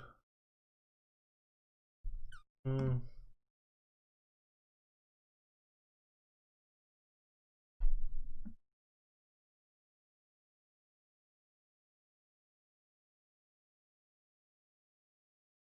Oh, nope, that's not it. Let's see if we can find their Discord. I mean, their GitHub.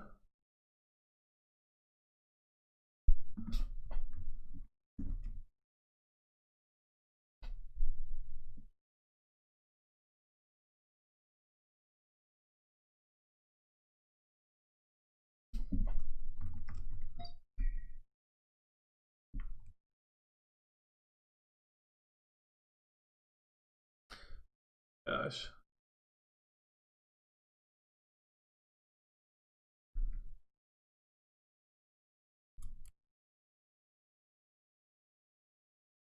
I really wish that I had saved that link. Galactic Furball GitHub, maybe?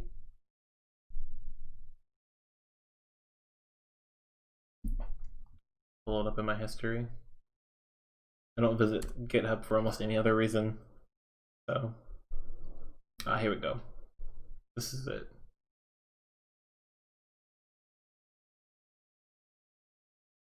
All right, so if you guys are just joining in, what we're doing is we're trying to figure out how to save a database file properly, and we are able to save the data and then recall the data, but for some reason we are coming into a lack of documents for how to basically save an array of data where data types are more than a byte each. So I'm trying to figure out the proper procedure for like saving an array of integers, for instance, and all the source that I can find in HS Pascal, which is the flavor of Pascal we're using. There's only one single example, and we're following that example to a T pretty much. And we are kind of running into an issue because I'm taking that database file from the Palm Pilot itself and trying to read it in another program, but the other program is refusing to read it. If we were able to read it in that program, we would be able to basically modify it manually until it's the format that we want, and then we can kind of play around with saving the database a little bit different until we get it into a similar format, and we can kind of compare the two. But without even being able to read the document, or read the database, I should say, we can't really compare anything to make any progress on this. So, and I think the reason why it can't read the database is because the Palm database needs to be in a certain file type, or maybe have a certain creator ID type. This program right here is saying that I can't open it because it's a CDPP file. But you know what? Actually, I haven't tried this. I haven't tried manually modifying the data, the creator tag inside of the database to something of another like official Palm Pilot program. Maybe that would actually allow us to read it. Hmm.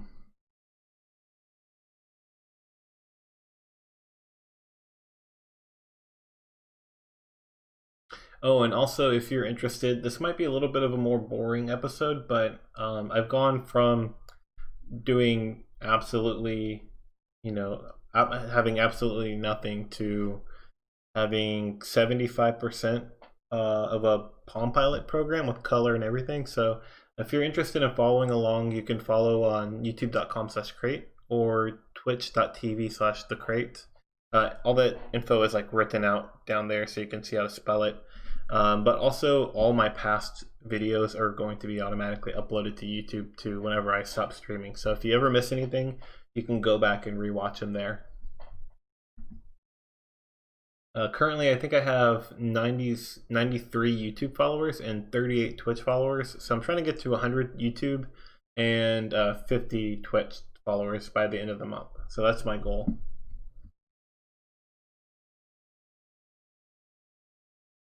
All right, so the emulator, I made a change to that database, and we'll export the database to the desktop of the computer, the host computer.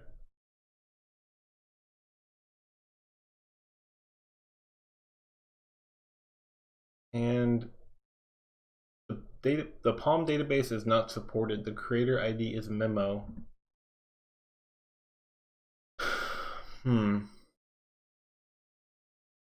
So there is, the reason why I put memo was because there's a memo app and there's a memo DB. So it's basically all the notes that you've taken on the Palm Pilot. So if I export that, it uses the same creator ID. So if this is able to load, okay, so this Palm Pilot database file is also not supported.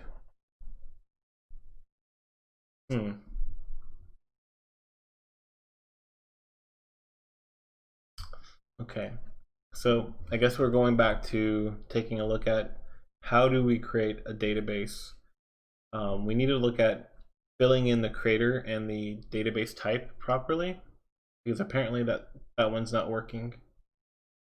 And I think the best program or the best documents so far have been these three. So we'll pop them up.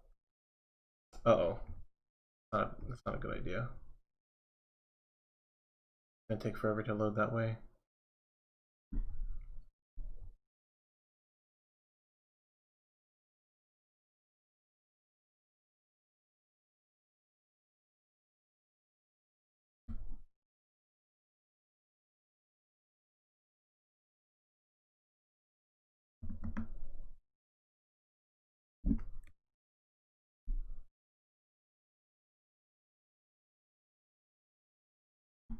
It's a lot of Palm Pilot documents right there.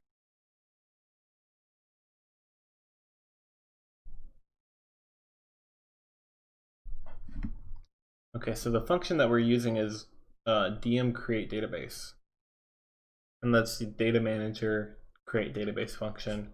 It takes a few parameters. One of them right here is the location and the hardware. So 0 is on the device itself, 1 is on the SD card, and then the next one is the name. But what do they call the name here? The name and then the type of database.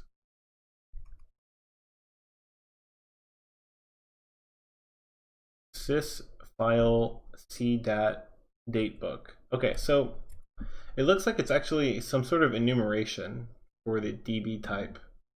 I don't know why they do the word data. I'm gonna look here in the Pascal wrapper code. Look for sysfile cdat datebook, and it looks like they have all these constants defined. So these are probably the valid types. So you have here the memo, sysfile c memo.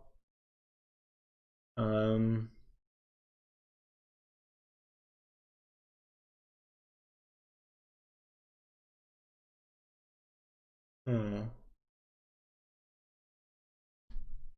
Sys file T library. Shared library. Let's see if there's one for just data.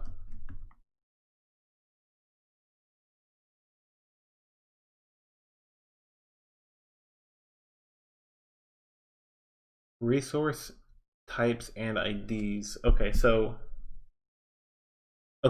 I think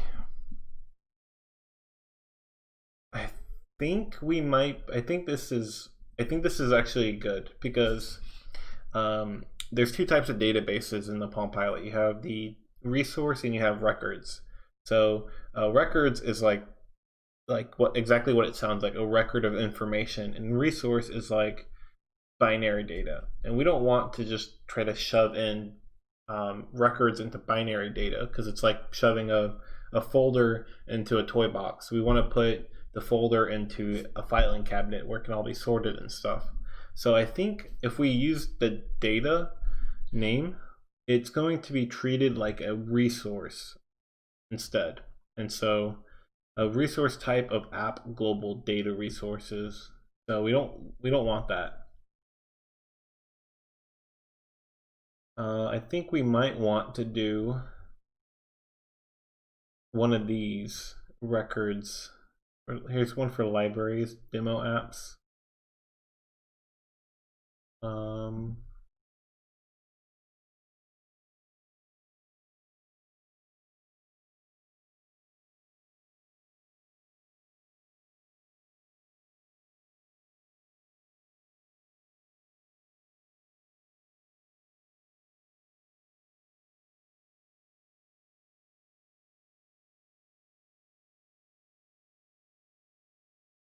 These all look like these are reserved for system applications, however.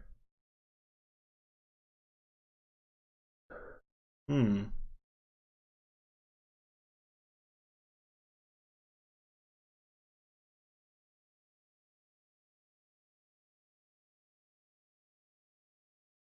Okay, libraries, resources,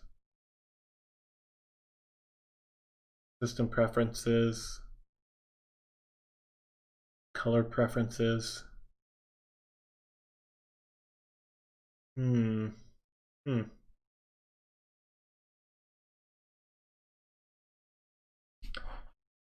Hmm. Okay, so file types and creators. Each database shall have a creator ID and a type.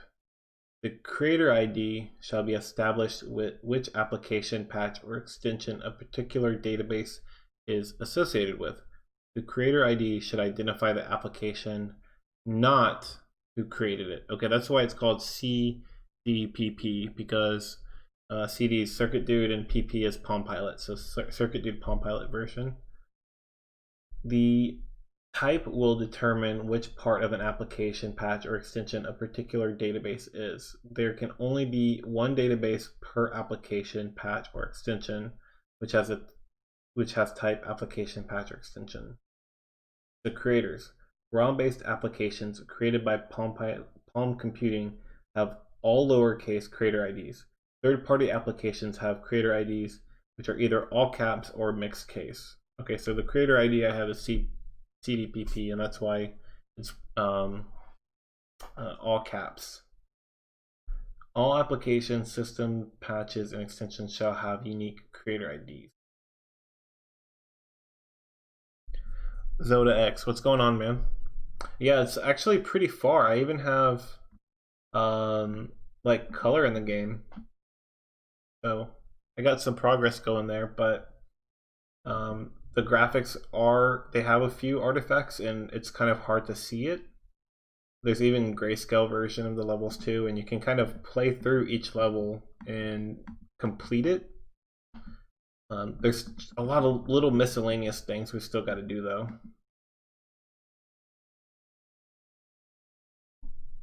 Thank you, I appreciate that.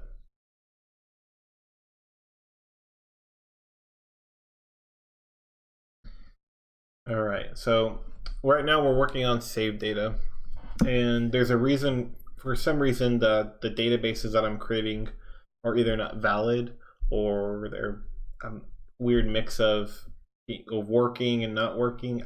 I'm not super sure. So trying to investigate that real quick. Application extension and patch file databases for ROM-based apps shall be all lowercase. They are defined below. Other file database types must be mixed case or all caps. These other types are internal to applications, and therefore the system is unconcerned with their values. What it sounds like to me is it sounds like it's saying that people who make their own databases need to have some other database type name that could be anything.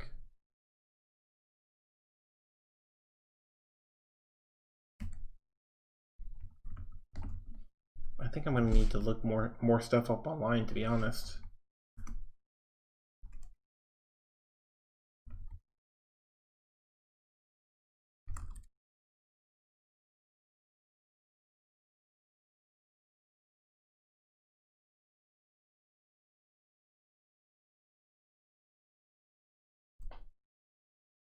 All right, so we got some example here.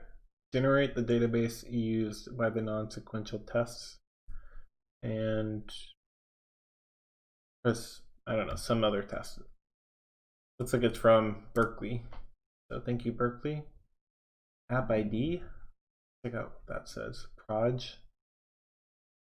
And oh my mama.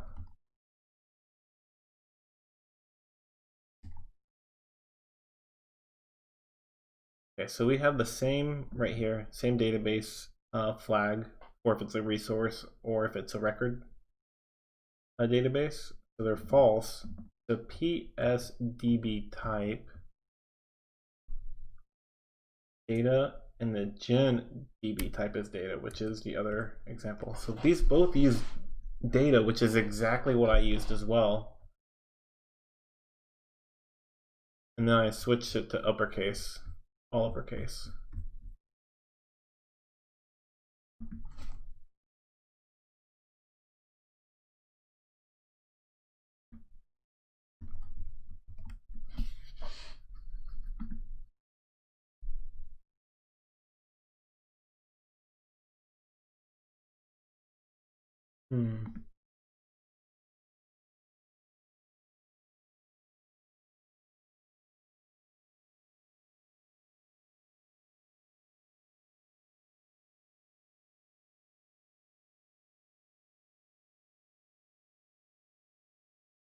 Also, I've noticed that the Palm Pilot, excuse me, crashes a whole lot less whenever I'm using the standard ROM instead of the debug ROM, which is the one I was using a few weeks ago.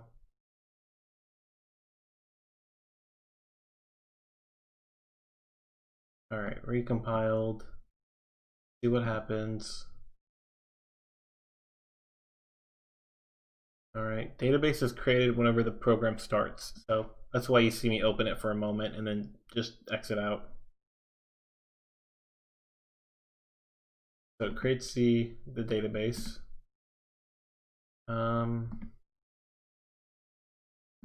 Let's export the database.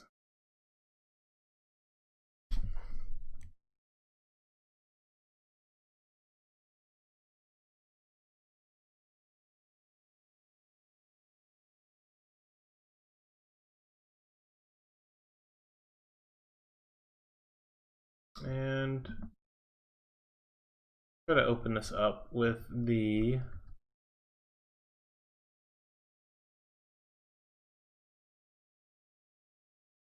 DB editor.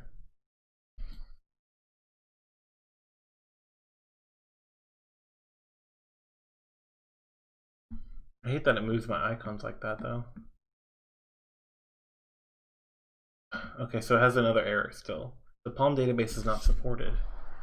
So makes me wonder if this program has a specific set of these data types that it can open. So what if I create my own from a template? Will it... Okay, recipe collection. Open.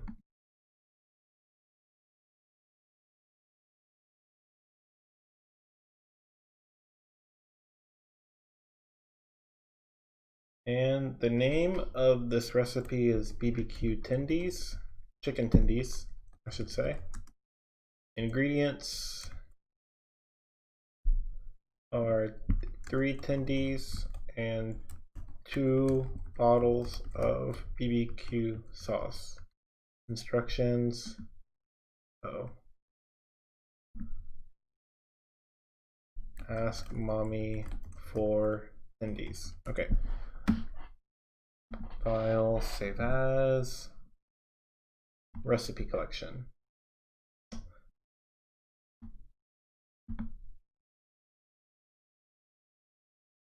All right, so it looks like, okay, so it looks like if I open these up in Notepad, oh shoot, this isn't a good example. Freak. Give me one moment. It'll show the creator type and the creator name and the database type.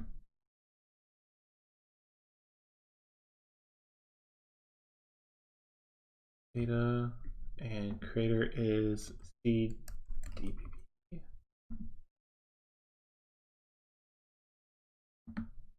Okay, it'll show both of those right next to each other inside of the notepad. And I can just kind of probably change one or two. I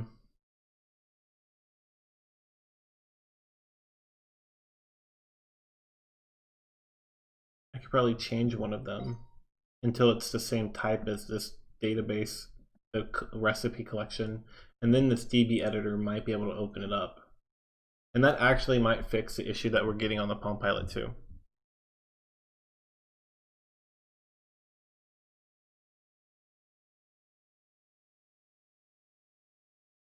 Okay, you can see right here data, which is the type, the database type, and then the name.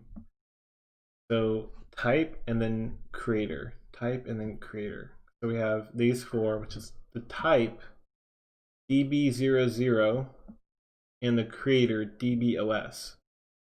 So I wonder what happens if I use file Z to change the data type to DB00 and then export that to the computer running it, the emulator.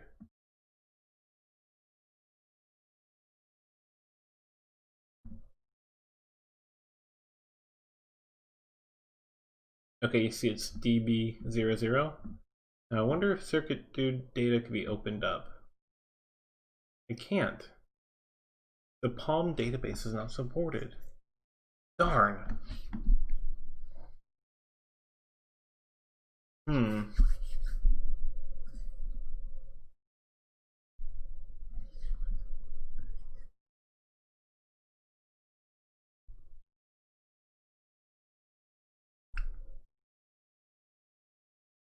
Give me 1 second to text somebody while I kind of mull this over in my mind.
Hmm.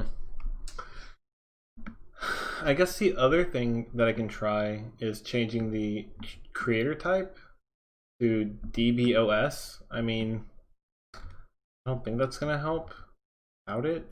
The error at the bottom down here says this Palm database is not supported. The creator ID is CDPP, which makes me think that perhaps the only creator ID that's supported is a specific one. But I don't know why this program would do that. C D oh, DBOS. Save and export database to the host computer circuit dude data.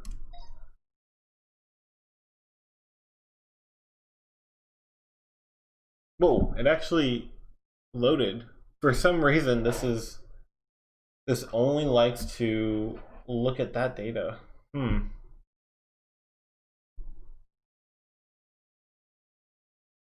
Yeah, that's super freaking weird. Okay, Java Jack had a suggestion earlier. He said first base for Palm OS looks promising, so maybe I can find first base.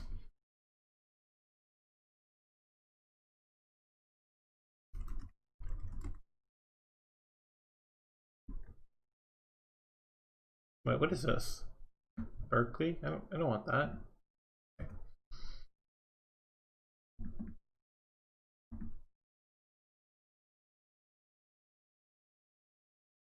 Palm OS first base, and then I'll type in PRC.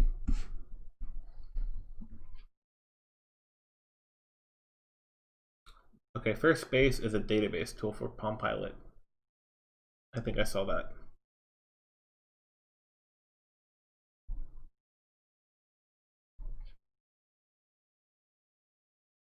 And what is up with my internet?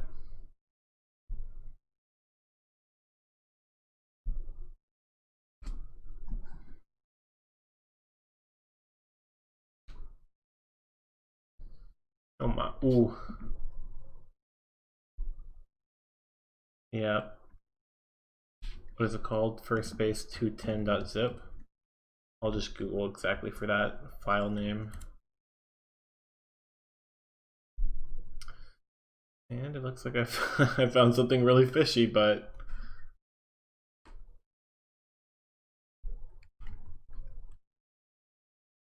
I feel like that's what happens most of the time whenever you're searching for old Palm Pilot outdated stuff.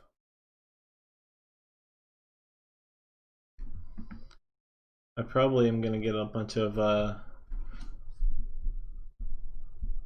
Trojans and stuff on my computer.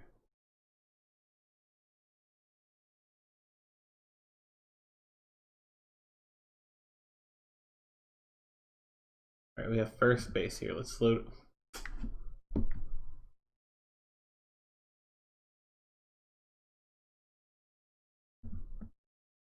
Oh, whoa. I did not think that would even work. What the heck? Well, I thought that was gonna crash. All right, let's look at circuit dude data.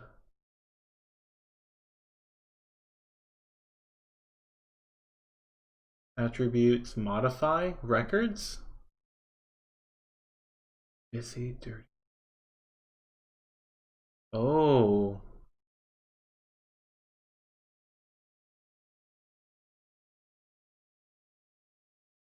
Modify? Okay.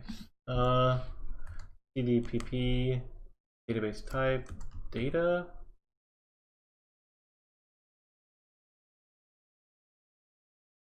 I wonder if that would actually make it available for me to delete. Nope. I feel like for some reason that might hide it. Why is that happening?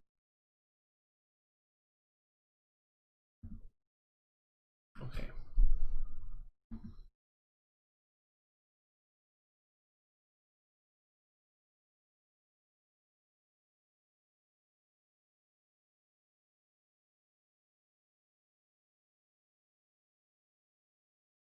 That's not what I wanted to do. I wanted to look at this. records. So 0 and 1. Demo. What if I export it? It's just.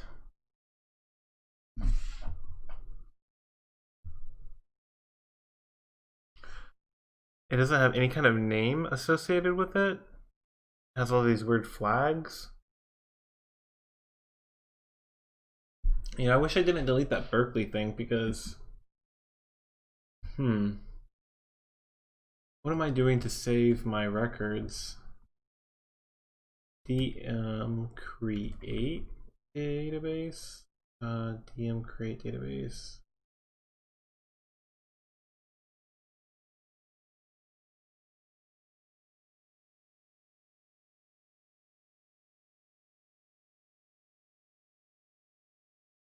DM open database.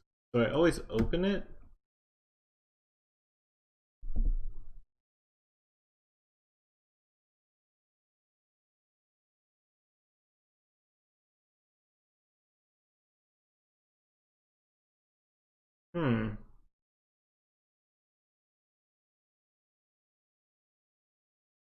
Actually, you know what? I have a theory. I wonder if I'm opening the database, writing to it, and then exiting out before it's ever done, like finalized and saved off, which is why I can exit and then open the application back up and then rewrite into it without it writing in the right location. It's writing at the end and pending.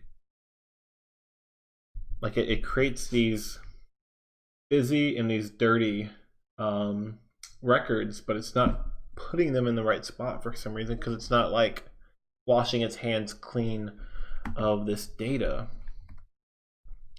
So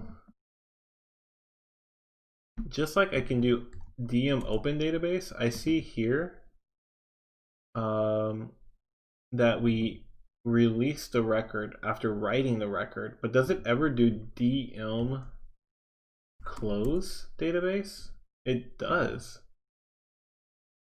It does it at the end, at stop application.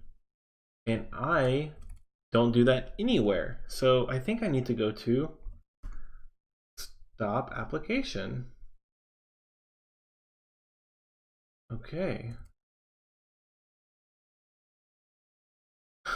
Okay. Wow. I mean, it also releases the record too.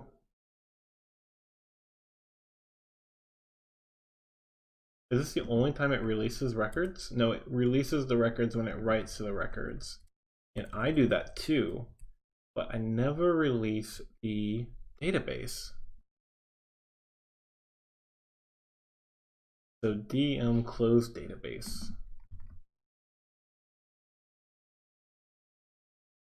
And they just give it the pointer to the database, which is settings DB, I think, settings database.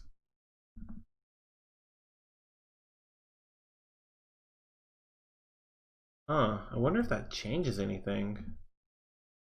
I can't delete that record. I can delete it here. I wonder what this is going to change. Okay, so 1505 or 1502.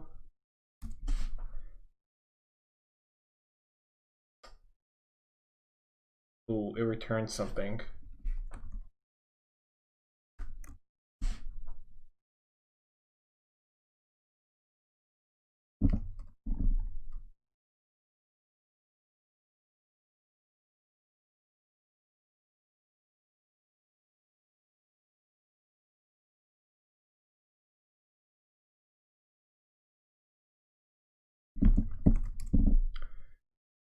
Move that over into the emulator and see what happens. All right, so we open it up, it loads the database or creates it if it doesn't find one, and then it loads it again once it's created, and then it records stuff to it, which is the default sound and progression values, and then it will, once I exit out, hopefully it'll close the database and release it. I go to delete, I can see that the database exists. And I wonder if now, I export it, could I actually open it up with DB editor, because maybe it's released and the header's updated. Okay, no, it's still not doing that. But it's saying that the creator ID is nothing. And if I open up Notepad, I bet it's empty again. Yeah, that's not good. That should have some value in it. But you know, the first base looks like it was helpful for a little while.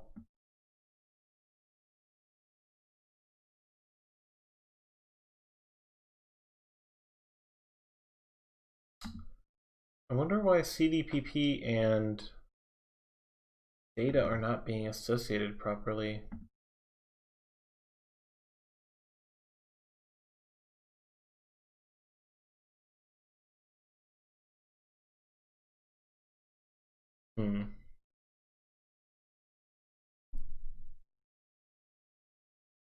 Let's look at some other. I wonder what the memo looks like. Memo DB. Modify records.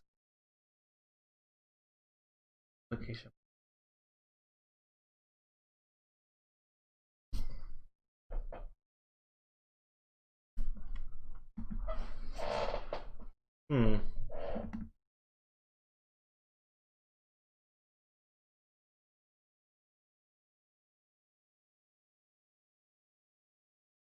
Okay, so I think I have an idea for writing the data.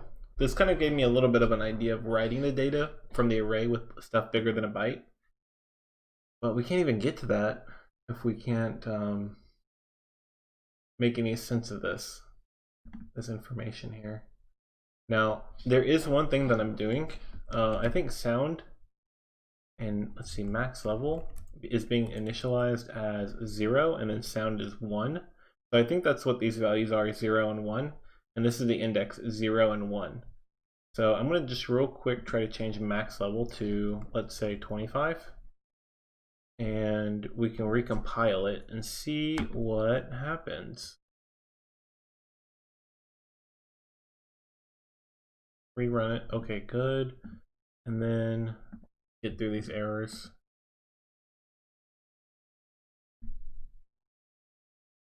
And then jump down here. So I could do data.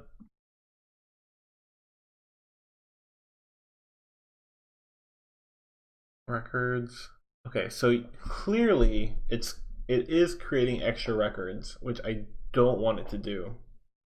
For some reason, am I not releasing the records properly?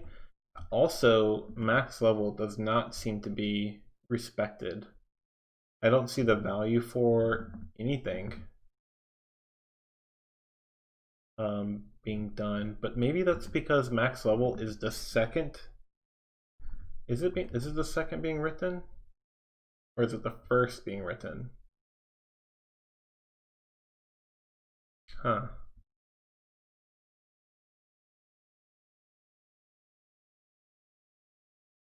Save settings progress. New record.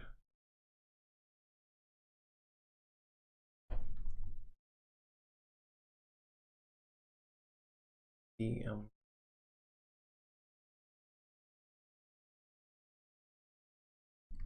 Actually, you know what? I think instead of DM new record, maybe I need to find the record.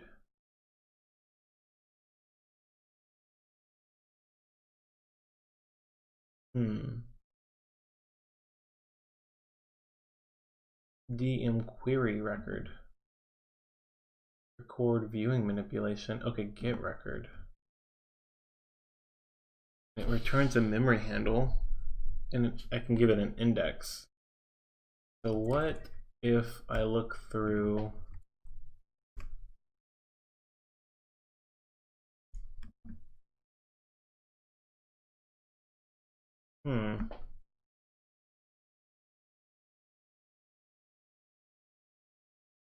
That doesn't look safe.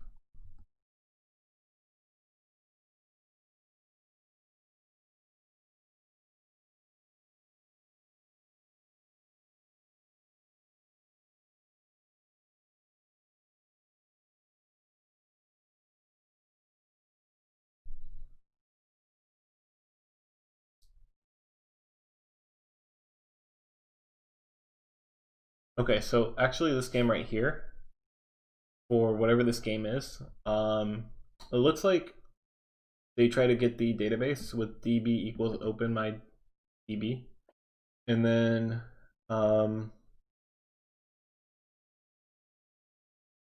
it looks like they get the number of records, and then for the number of records, they look to see if the record is null, like getting the record. Otherwise, if it's not,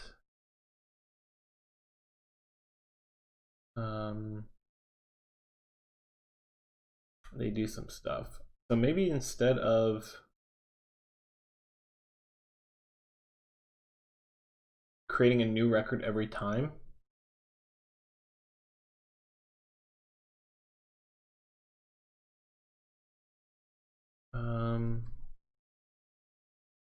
maybe instead of that,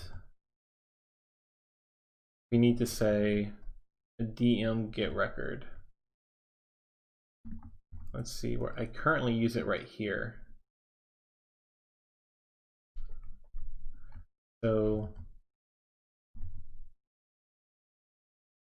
dm get record, and I'll say if dm get record equals to nil, then and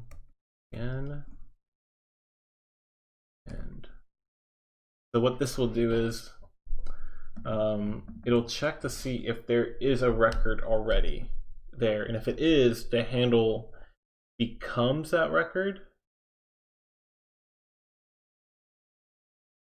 No, not yet. Okay, so hand. Okay, actually, yeah, this is what we need to do. I was kind of right before. Okay, there we go. So we need to get the handle for this record, if it exists. If it doesn't exist, if it's nil, then we need to create the new record and then grab the handle and put it there. So this will prevent us from recreating the same record multiple times. And I think that was one of the issues we had with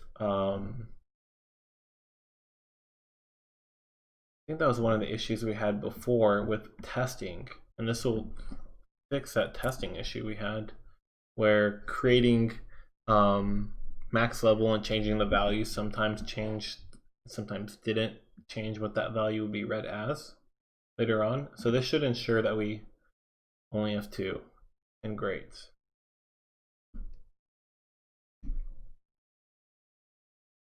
Okay, so I think the issue is that we're reading outside of the range, index out of range.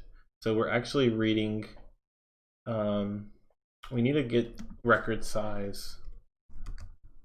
Or database number of records. Here we go, dm num records, and it returns an int. So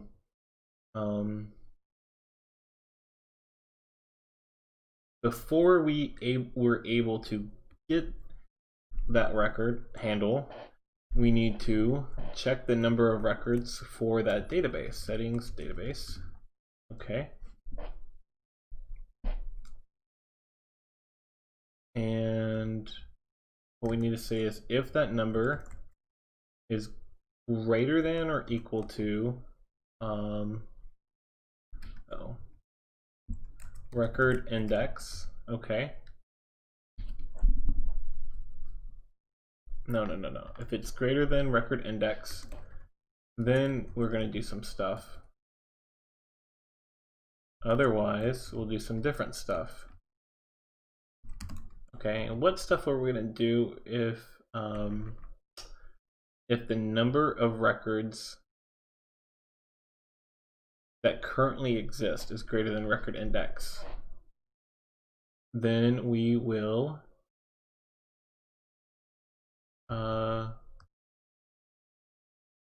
get the record at that index.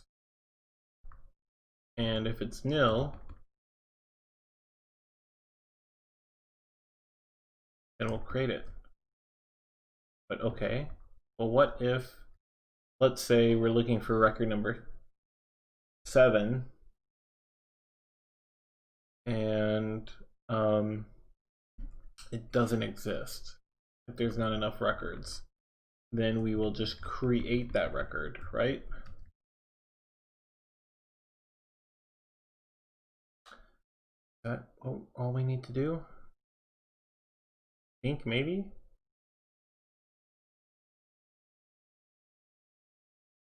Let's recompile this and see what happens. Throw it onto the emulator. Out of range again.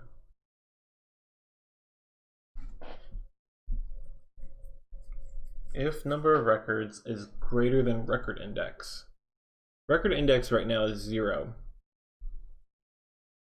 for progress and 1 for sound.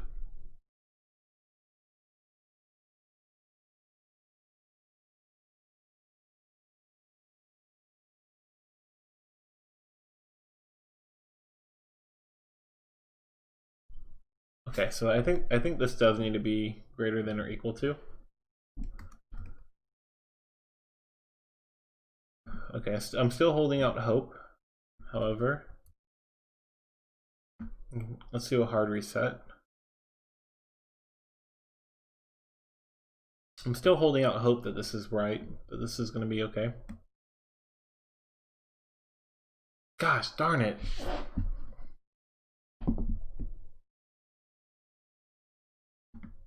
Hard reset again. Just want to make sure that I'm actually properly moving over the compiled program. I've accidentally messed up there a few times.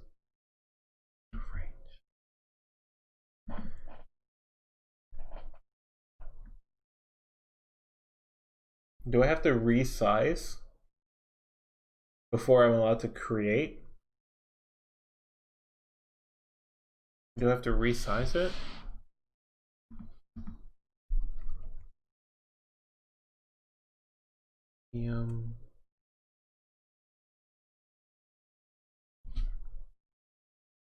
Nope.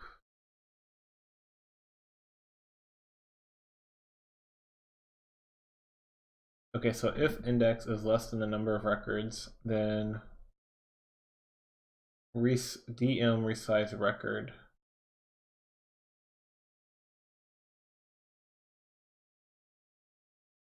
Resize.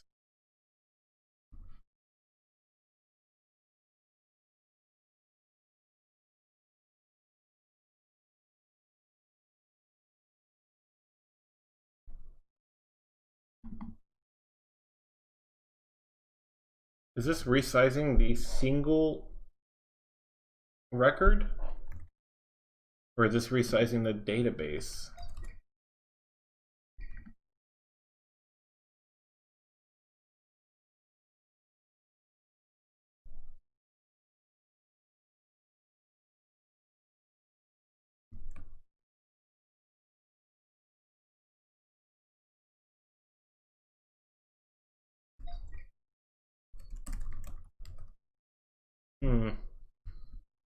Oh.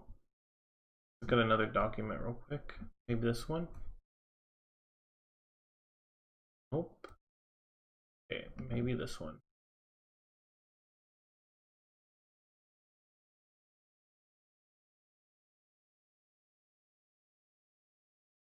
Okay, so to resize a record to grow or shrink its contents, call this. That's good because we can do that for the arrays.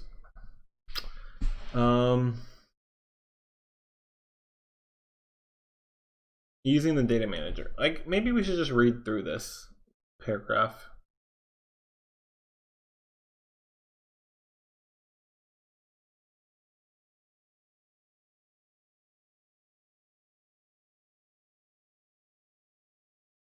Or maybe our logic. Let's just look at our logic real quick. If the number of records is greater than or equal to the index. Okay. Actually, I think it should be greater than.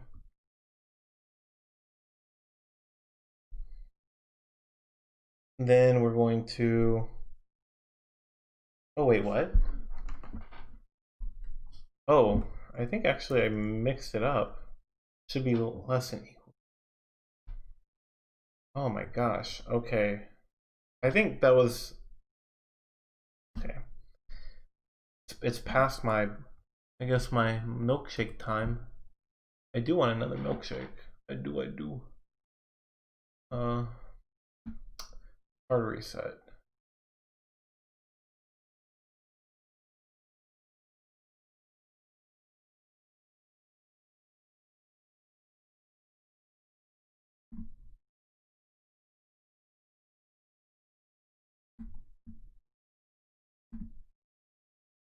Oh, okay. So I think that was it. I think that was the issue. And so we can actually check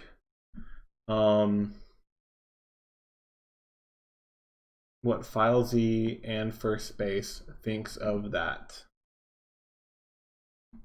database that we just created. Let's use first space first because it's in the name.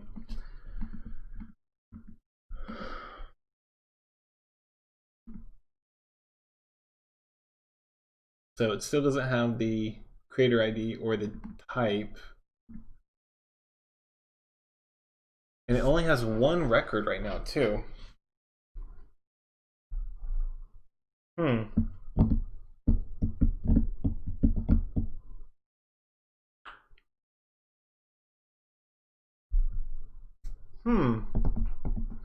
Save setting sound.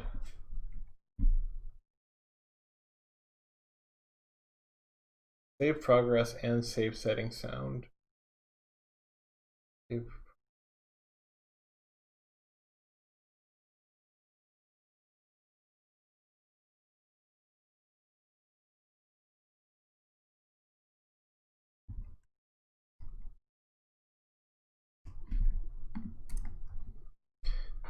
Maybe I'll put that in. But okay, so the test is if I run this again, does my database grow for some reason?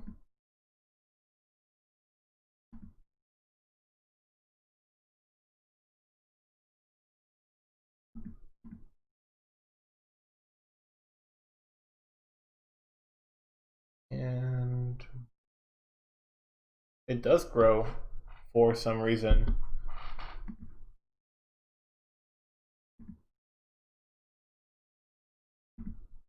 Let's do a hard reset. That'll erase the memory, including our database. No, I don't know if this logic is correct though. Okay, so get the number of records. Let's say we have 5 records, okay? And the progress record is 0. So the progress record is greater than or equal to the number of zeros, number of records. False. So we go down here and we try to get that record, okay? Which we should be able to do. And if we get that record, then we're not creating the record, but we are writing to that. Let's try to flip it. If we are, if we're writing to record index of 10, okay, and the number of records is 1, then we will create a new record at that record index. Okay. We create it at the record index and we get hand. And then we write to it. And then we unlock hand. And then we release the record.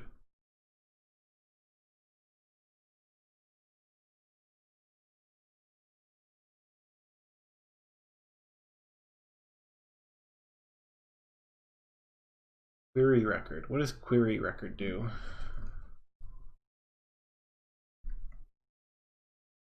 It gives us a memory handle and an index.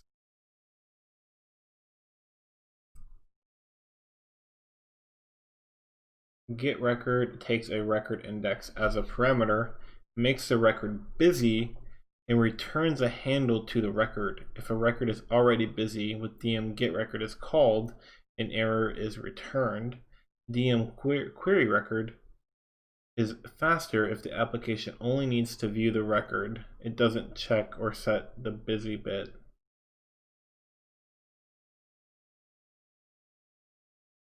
Turn a handle to the next record.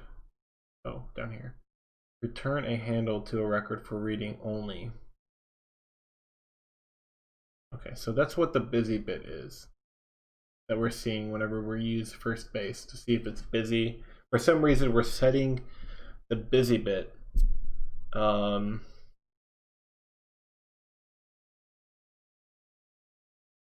we're setting the busy bit. What's this release record for? Release dirty boolean? I guess. Parameter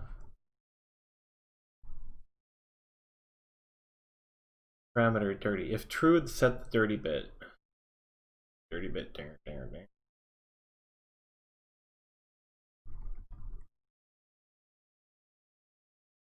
The dirty bit is set whenever a record is updated. Okay.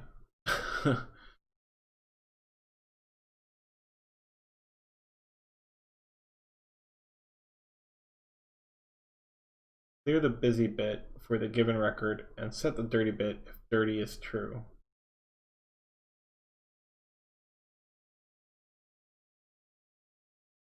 Call this routine when you finish modifying. So dirty, I don't even know what the dirty bit is for. What is that for? I mean,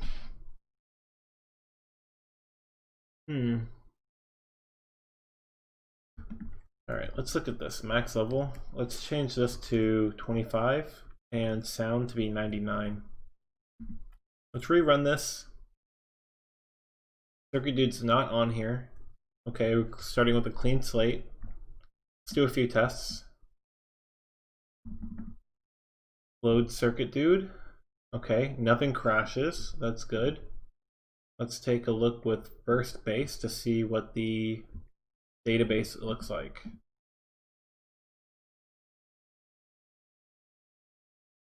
I would expect the records to not have any dirty bits or not have any busy bits.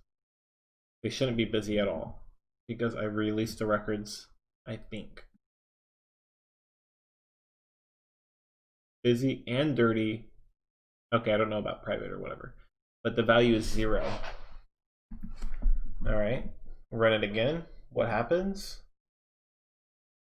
My guess is it's going to have 3 records now, like we had earlier. And then we'll run it again, and I think it'll have 5.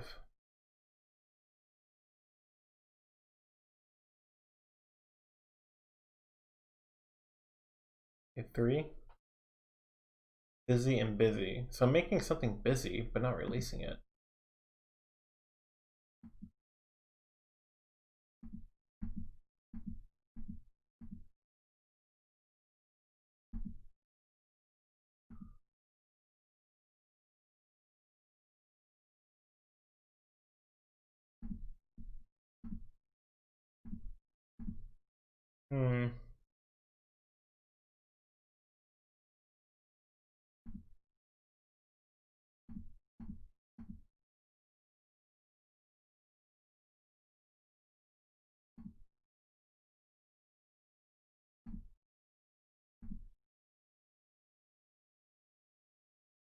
Yeah, 5.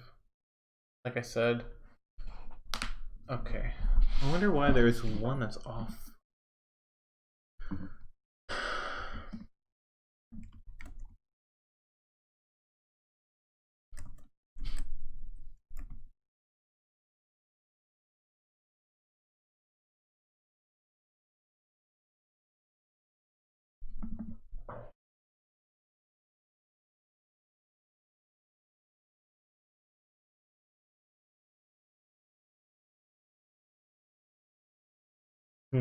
This is scary.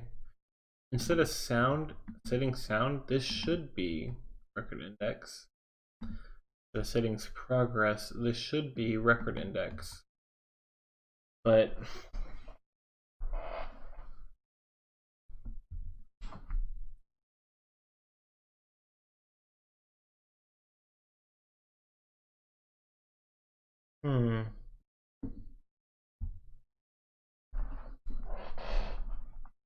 man, I can't believe you guys are still watching me. This is pretty boring stuff, right? For some reason, it's still busy. Except for this one, which actually has a value of 1.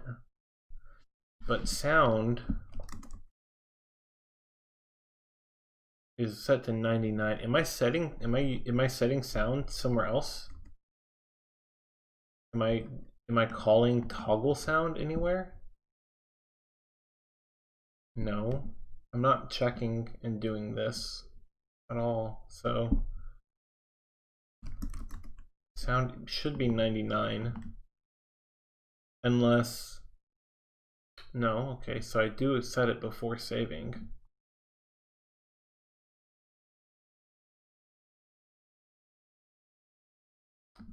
Okay, what if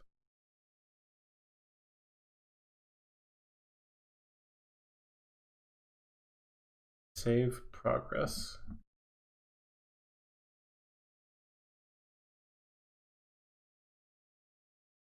What if I didn't do that and I did save settings progress instead?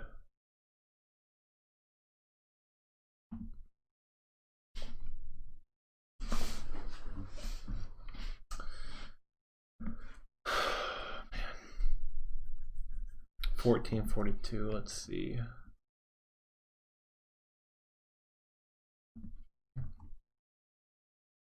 I'm not even going to test this because I know that's not part of the issue. We're not releasing the record properly. DM release record.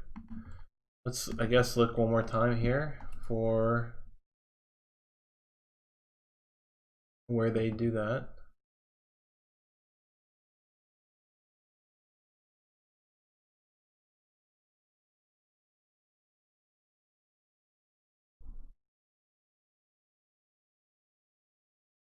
Well, actually, whenever they close the application, they release the record of 0. Index is what? Index is 0. It never changes.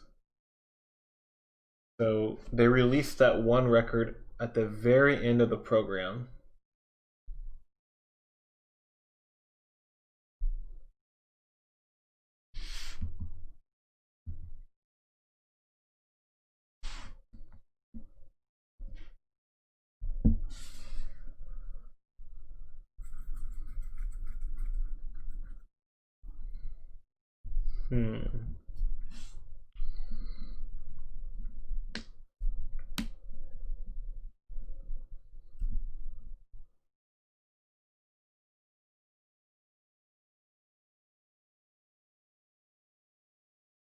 Okay, so where in this example file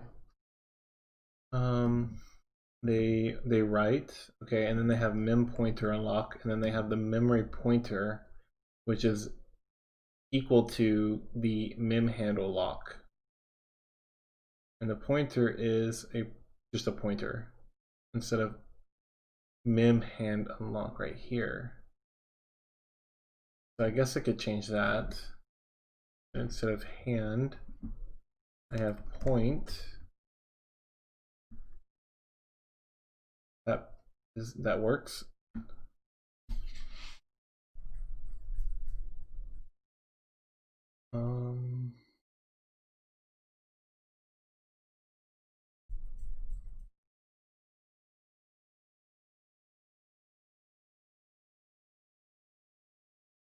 Reset. Hard reset. All right, come on. Let's hope this works.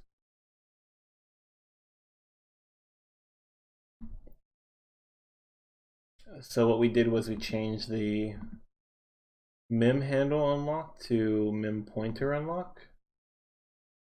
So maybe that will release the record properly, I hope.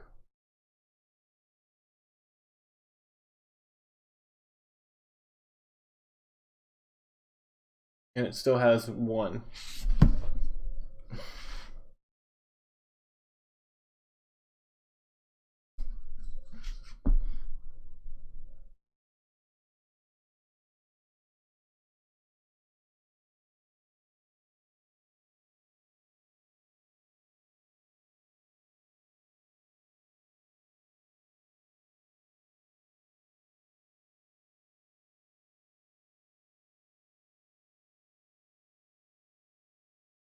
What the heck is going on here?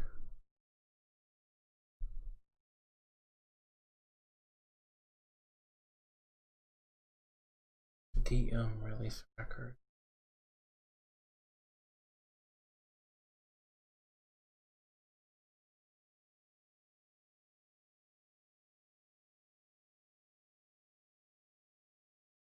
I guess what we could do next is try to narrow this down a little bit by changing the values of where these are stored. So instead of settings progress being 1 and 0 for sound and progress, I'll do 10 and 25, 10 and 30. This should make it to where the size of our database is 30 records long.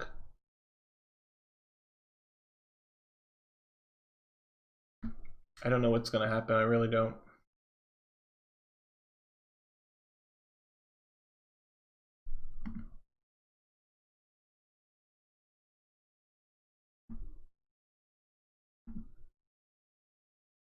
Okay, nothing crashed at least. So I was able to seemingly create those records.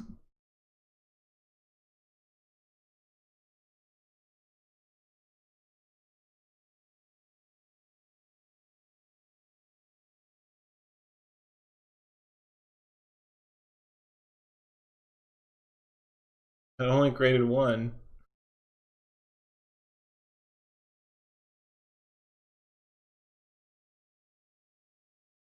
Maybe it's creating 1 whenever it creates a database and then it has a problem and that's all it can do. And then reloading the application creates 2 properly because the database is created. So with that logic, there should be 11 records now. Or no, 31 records. And there are only 3.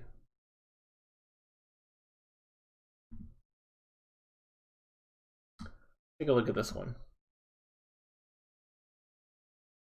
This is like beautiful too. Look at this one again.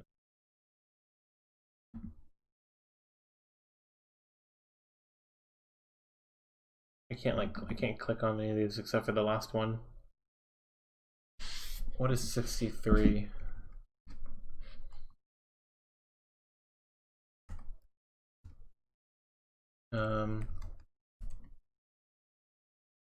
No.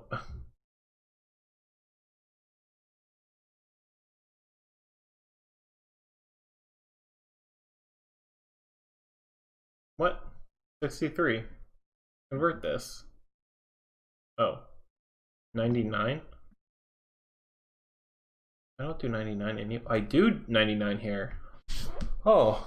So sound is being created. Sound's the one that's being created.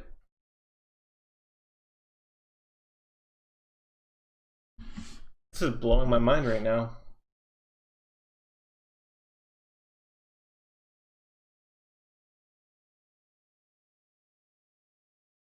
I will do a hard reset. And let's try Circuit Dude one more time and see what is being created. What actually is being created.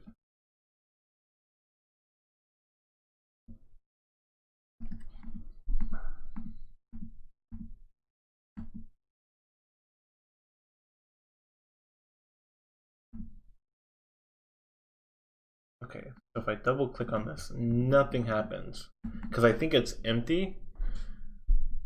So maybe this is maybe I can explain it this way.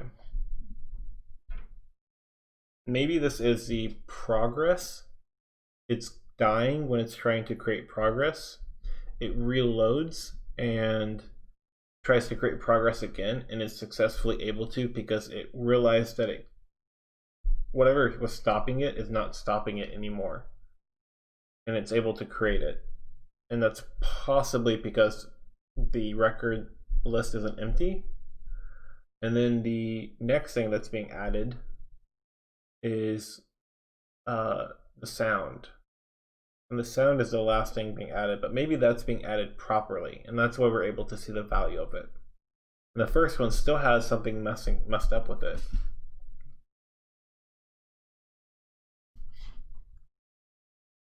But from what I can tell, it's like exactly the same thing.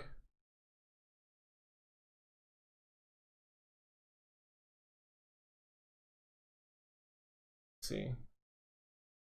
The only thing that will be different is the word sound. That seems to be the case. Oh, gosh darn.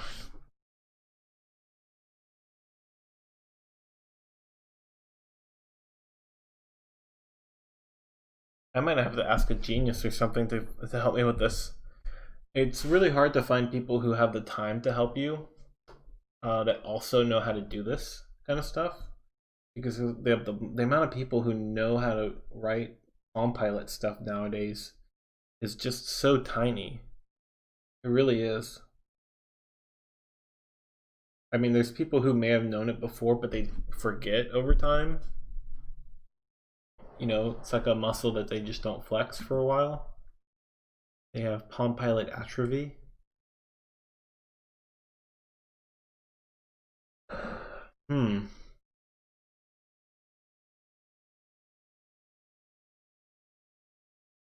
So in this code right here, they're saving the game. They're getting this DB.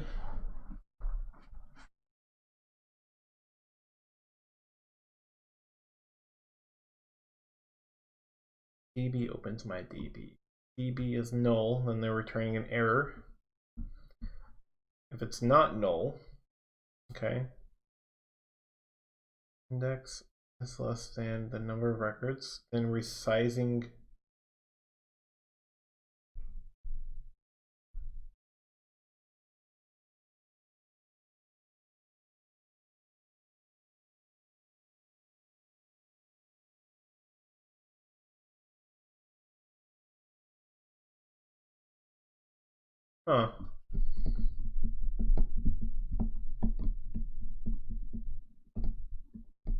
maybe I have to create the size of it. DM resize record. I don't think they do that here anywhere.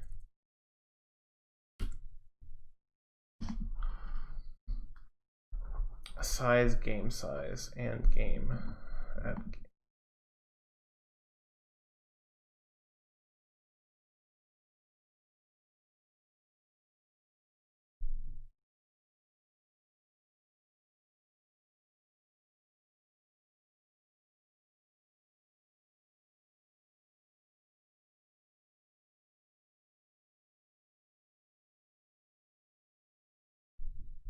DM new.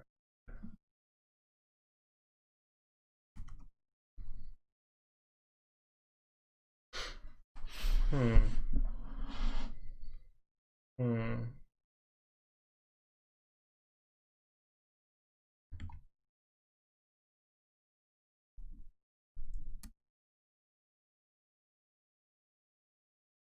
Okay, what happens if I look into NicoCat? Does NicoCat use any record stuff?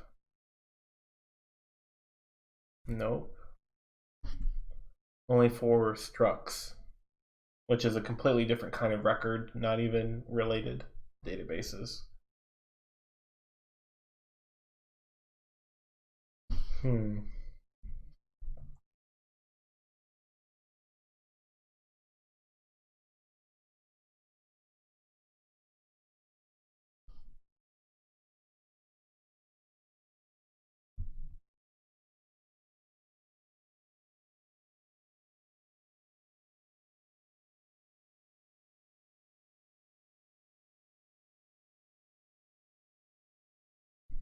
Actually, I've seen that twice. So maybe instead of having an index, you have a pointer to an index.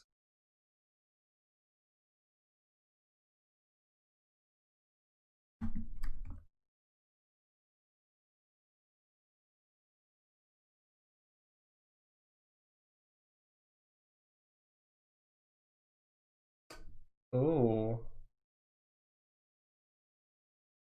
Hmm.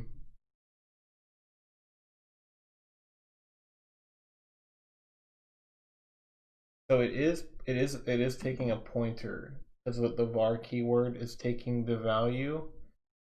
I'm not the value, it's taking the past variable by reference. So whatever this is, record index is being taken as, okay. So I think we can do, what is it, test alert, right? Test alert, test equals, what is it, alert?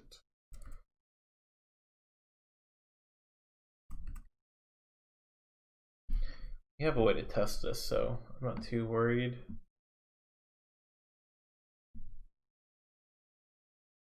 Test error. Okay. So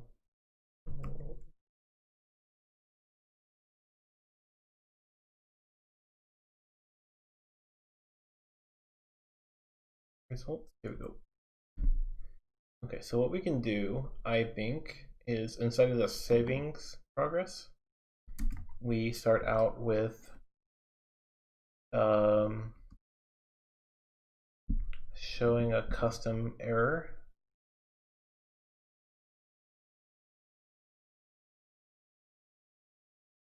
Form custom alert.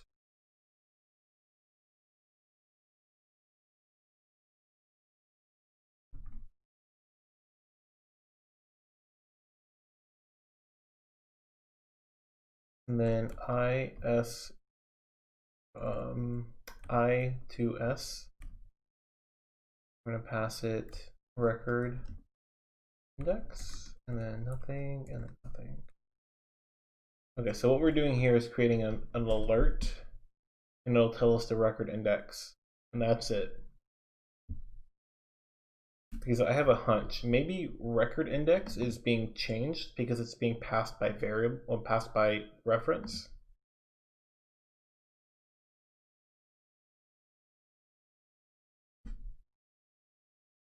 So if that were the case, every time I have here an alert results, maybe a record index changes. So I'm checking to see right here, this handle is all good, but then when I do DM release record and I release it at that index, yeah, maybe I'm releasing the wrong index. All right. So let's go ahead and also what we can do with this is it'll let us know if that procedure, save settings progress, is ever even being called. I mean, we have no way of knowing if something changed from now and whenever it was able to load last, or crash on us last time from like last stream. Maybe I messed it up since then.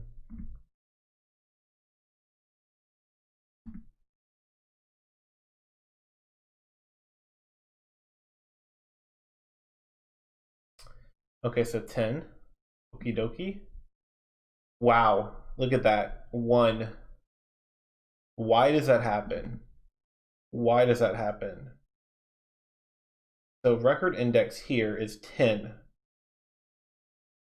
And then record index changes to 1.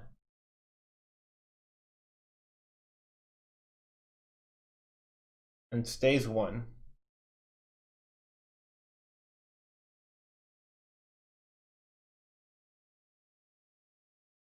10, 3.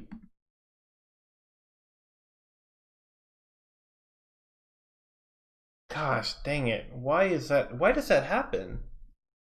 I think I read somewhere the reason why I had this hunch. I think this happens because, in theory, what you're doing is like you get a record, and when you get a record, it's changing the index to the next value, so that whenever you get the next record, you can use the same pointer, and it just increments that value every time you get a record. But it's like, dude, I don't want I don't want that. I want the record at the index I gave you, you know? So it's like the what do you do? The way to like jeez.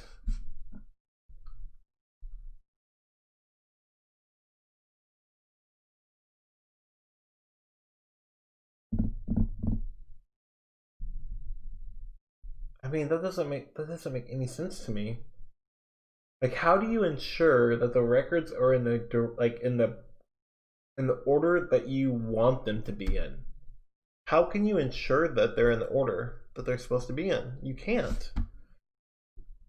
Like you really can't, can you?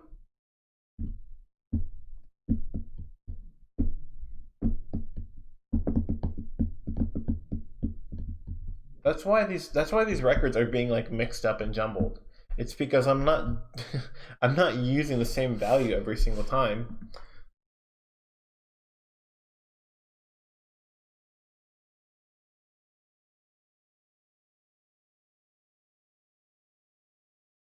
So I'm gonna look up DM new record in this document real quick and just see what happens.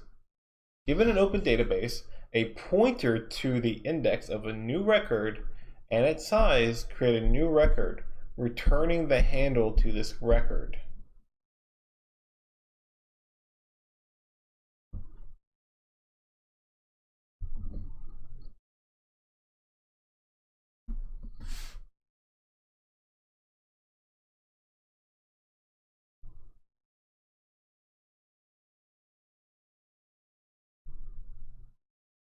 Like I'm very tempted because everything is it's like every all the size data is very like not deterministic, is predetermined, and we don't have dynamic data sizes for anything. Maybe the best thing to do for Circuit Dude is to just take everything and shove it into one record. So you don't have to worry about getting different records. You literally just ever worry about one record. That would be really annoying because then I would basically prevent the user from being able to um, uh,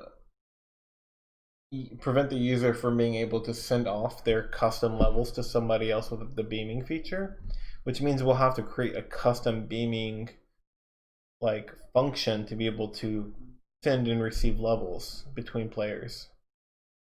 Man, I don't see how this is a feature. I don't see why they did this internally. Whoever designed this had to have been thinking like that this was helpful in some way. I don't see it.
Out of the people that are watching my stream right now, does anybody happen to be a master wizard at Palm Pilot internal structure and file handling?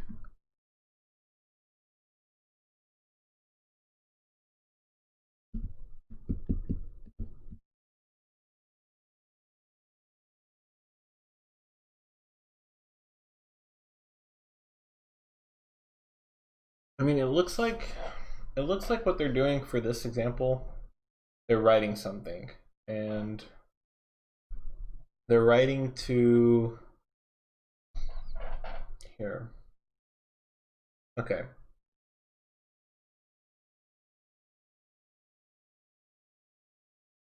Okay, so all right.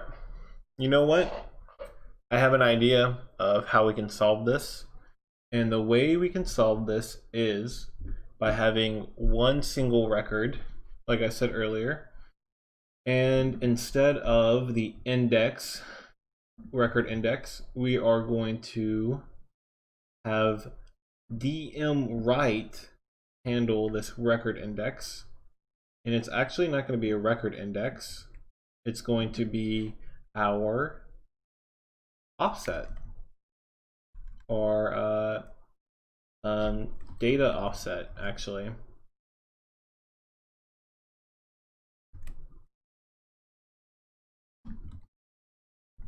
There we go. And we'll only ever have one record, so we don't need to ever worry about record index being messed up. And instead, let's get rid of that. And we'll say that DM number records is equal to 1. Then we're going to do this. Otherwise, this. Actually, we'll do 0. If it's 0, we'll create a new record. And record index, dude, it's gonna be 0 all day, every day. Actually, it does actually require us to have a variable.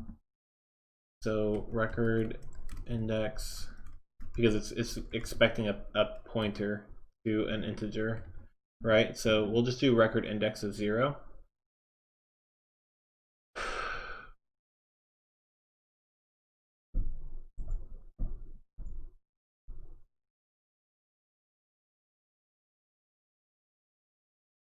And 2 and 2, because there's going to be 2 bytes that we're writing to.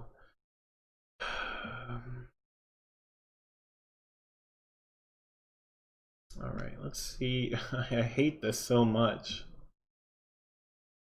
I hate this, I really do.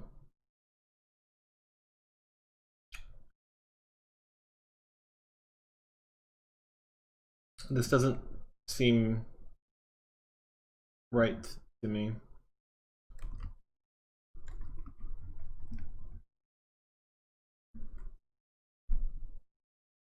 Eight one one.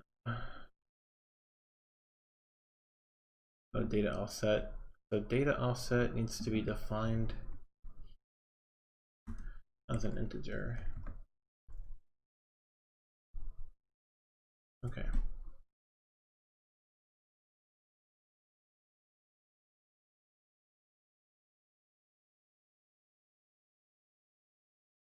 Okay, I think I need a hard reset. I think I need to hard reset that. Oh wait. Oh shoot. Every time I turn the screen off on the emulator, it freezes, so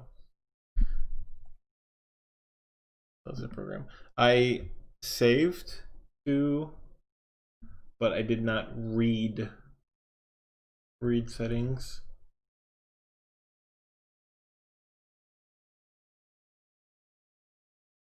Wait, what? Read settings?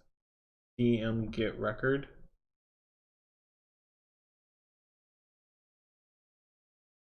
Did I not do this prop? I didn't finish this?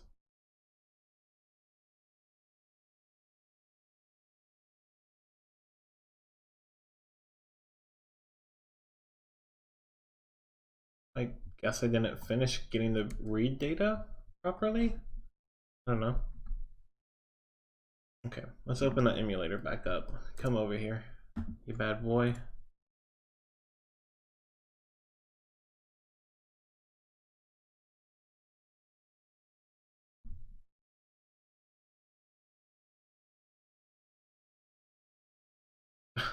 Interesting. DM write failed.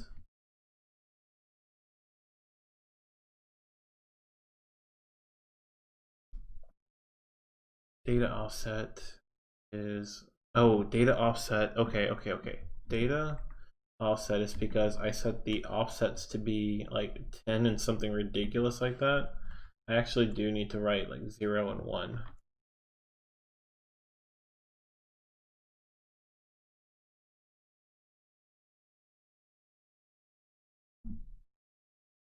Yeah, let's get rid of all that data. All right, install that. Ooh, fudge. Line 7271. DM right check.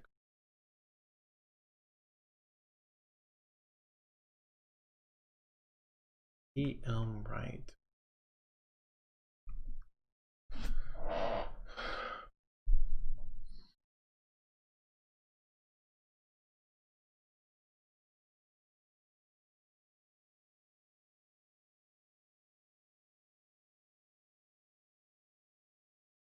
Oh, DM new record. Okay, so I'm creating a record of size 1, I think. Or am I setting the dirty bit? I forget what that is. Or maybe the dirty bit is on DM release record, so.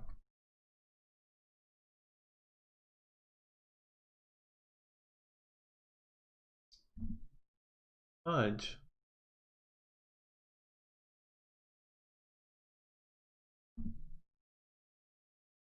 What does first base think of all? Nope, not the calculator.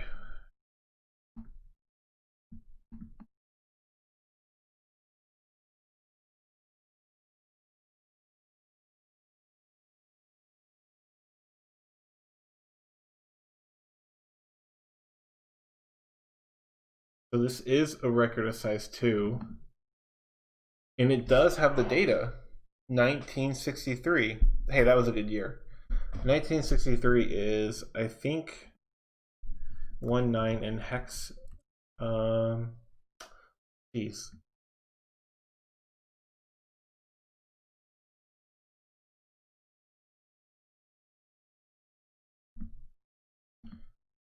To decimal. Enter the hex value. 9 is 25, and of course 63 is 99. So the numbers are correct. DM right. Am I writing the wrong place? Do I only have to write one value? I mean, 1 byte? I only have 1 byte to write. Right. Okay, I think that's right. I only have one byte to write. And you gotta fight for your right, for your 1 byte. Oh jeez, I just killed this emulator again. Ugh.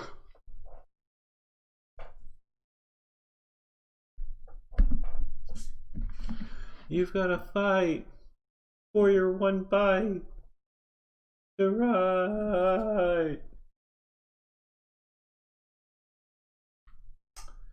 Okay. Compile emulator. Try that one more time.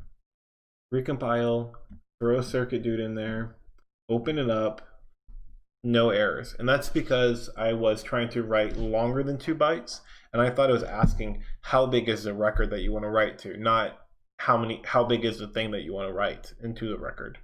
So I think first base is going to show me the proper stuff right there. Let's see. Of course, it's going to also crash quite a few times before it lets us see, but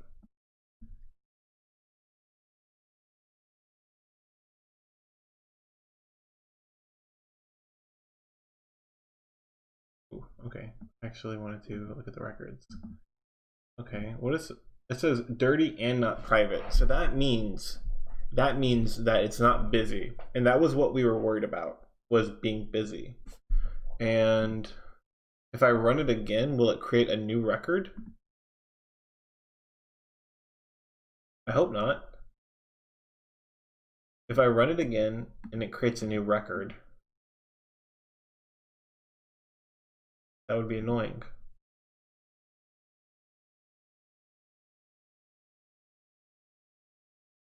Okay, good. Perfect. Look at that. Only one record. So that ensures that reading the record will work fine, right? So I think we have win draw car and stats. We can change this, I guess, to max level, right?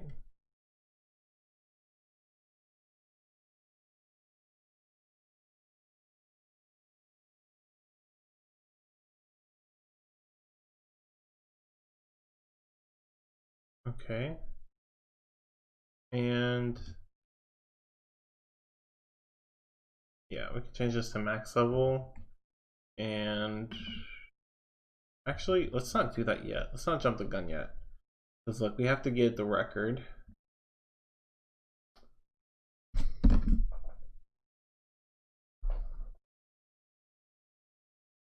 I think for getting this data, pretty similar.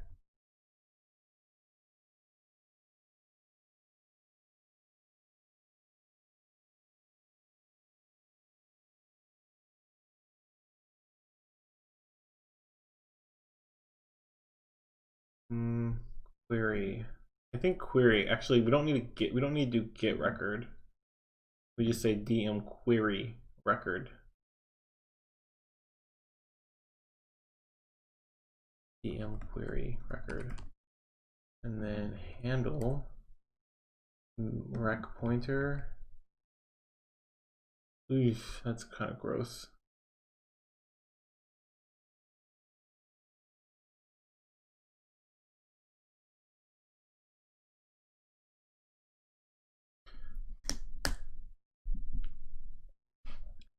So let's see, number of record.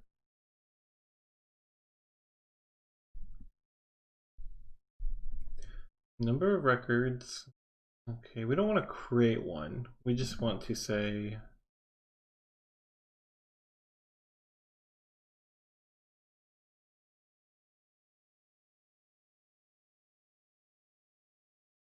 are you sleepy? Do you hear him? Oh my gosh. DM query record.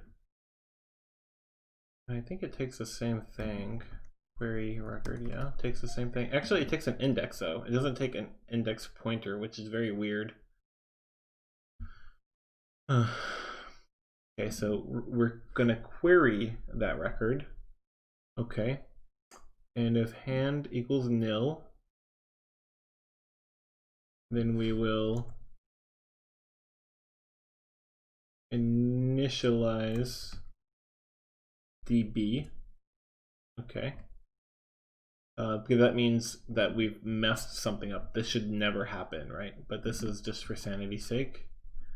And we will, instead of dm read or dm write, we have the pointer, right? So we can say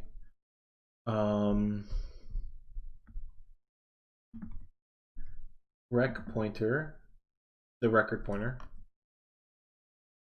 and checksum equals. No, that's not what we want. I want to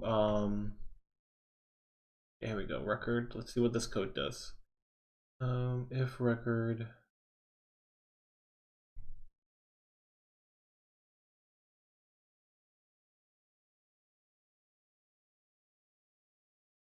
okay, pointer equals mem hand lock, and then okay, memory mem move, moving something into name. Is it moving?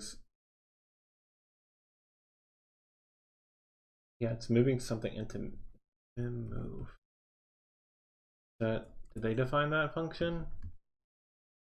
Or is that a nope? Actually, maybe mem move. Let's see.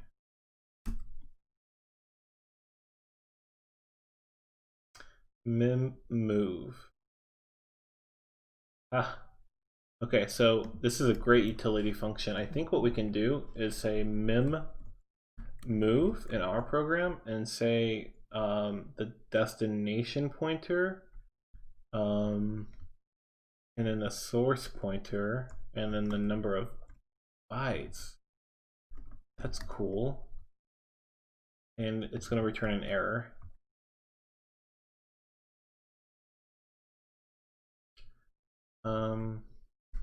So instead of writing, what we'll say is, so our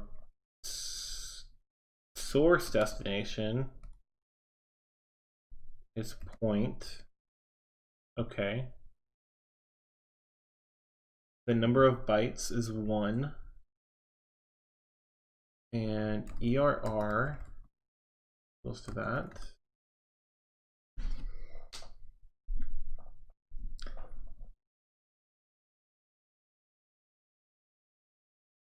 And we need to make some pointers. No, do we?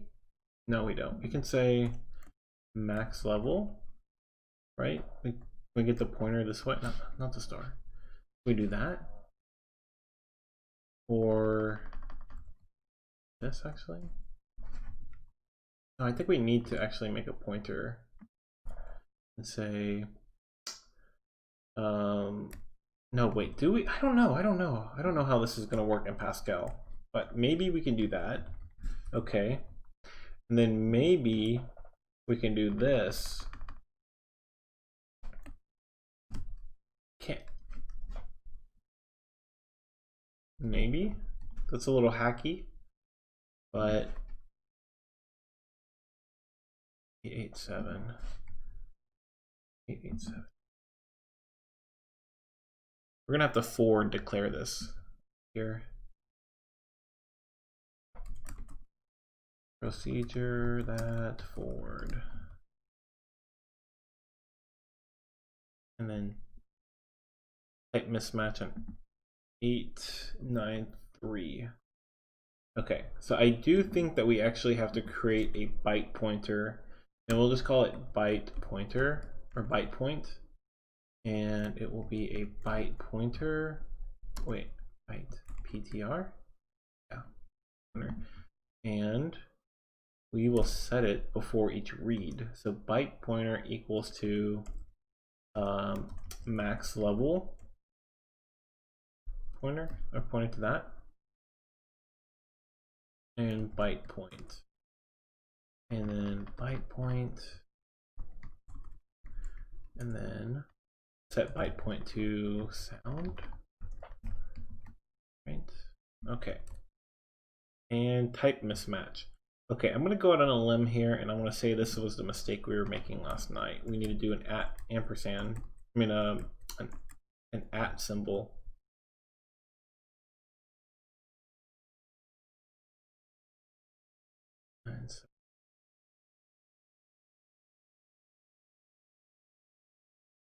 Okay, so I can't. Okay, so it actually worked. This worked. The only issue is point for some reason. Point plus 1 is not working. So I have to somehow increase that pointer. But I wonder if I can just straight up give this address instead of a byte pointer, like a variable for it. Let's see if that will work. Okay, it looks like it did. So we're still with this error of not incrementing the pointer. So let's see how we can Pascal increment pointer. Pointer arithmetics. All right. So it looks like P.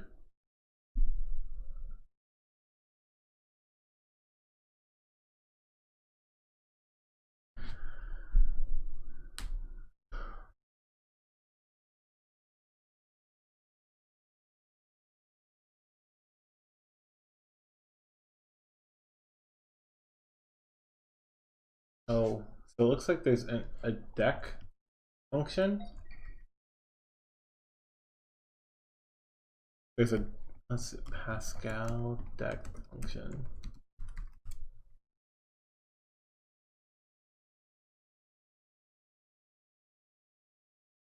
Decrement. Dec decreases the value of D with decrement. If decrement isn't specified, okay. D also inc. Okay, I'm gonna guess this might not work, but maybe it does. I guess it takes a pointer, however. Oh, this is messy. I want to increase the pointer. I don't want to increase the value at that pointer, right? I mean, it compiles. So let's see if this. Uh,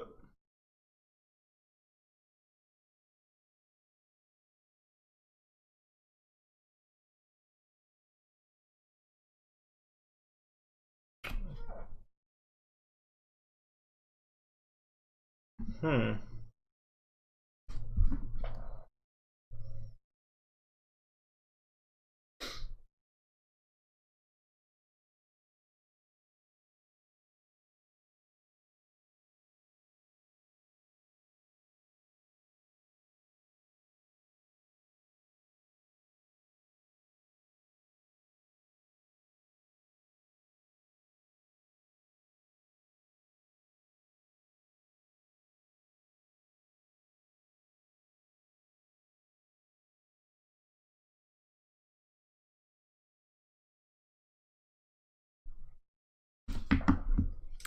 Okay, so I think it tried to increment of a point. Um, by one. I don't. Yeah, I don't think that's right. So GPC allows to increment or decrement, compare or subtract pointers. You use them for loops, just like the C language.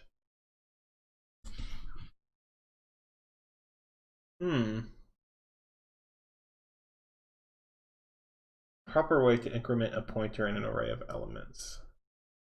That's too complicated for me.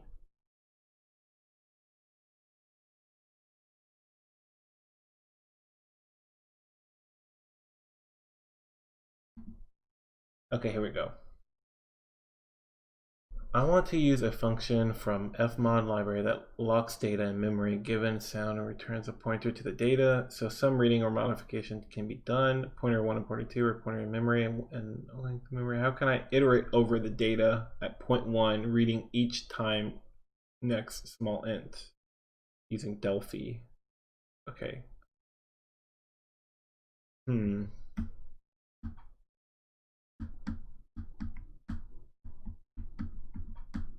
What is this even saying? Oh, okay. All right. What if I, hmm. Okay, so if this is saying, okay, I think I got a brain blast.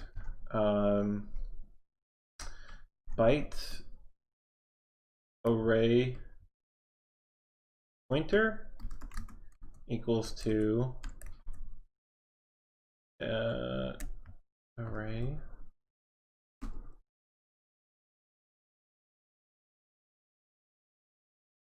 of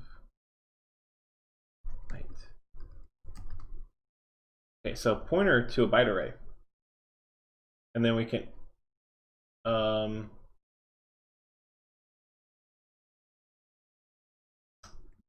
let's see. And if we do that, then what we can say is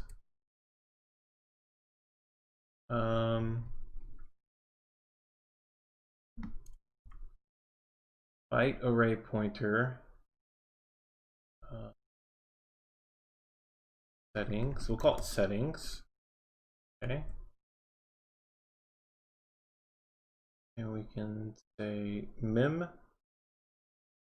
point. We might even be able to do this. Holy cow. And let's comment this stuff out.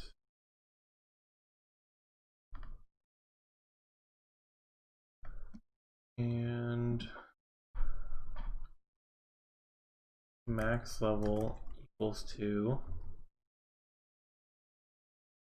byte array pointer. I don't know if that's what you need to do for the accessor, but maybe this is what you need to do. Okay, 0. This seems like it could work. So what we're doing is we're getting a pointer to a byte array and accessing everything that way. Instead of that's what we're going to do with our mem handle lock. 3 identifier expected. Dang. So pointer to array in Pascal. Oh, I don't want an array of pointers. Pointer to an array. Pointer to an array of unknown size.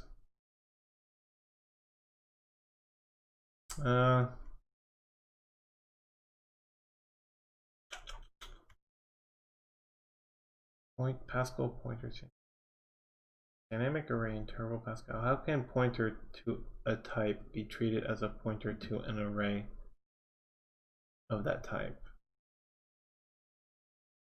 Uh-oh, I don't know what all that means. I don't even know what Delphi is. How are you going to show me Delphi stuff when I'm looking up array stuff with Pascal? I don't know what a Delphi is.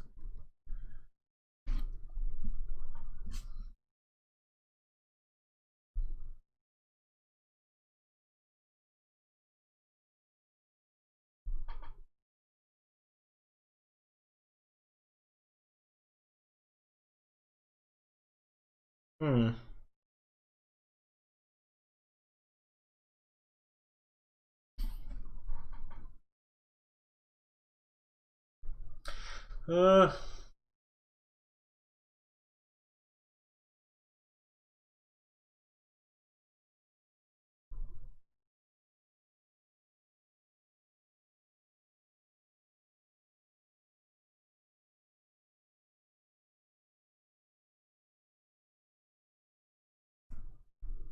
Do I need to do, what is the error? What's the error?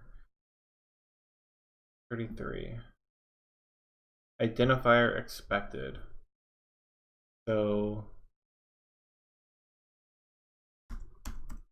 do I do something like that? Dang it. Identifier expected. Definitely, oh, this. It's definitely the word array that's throwing it off.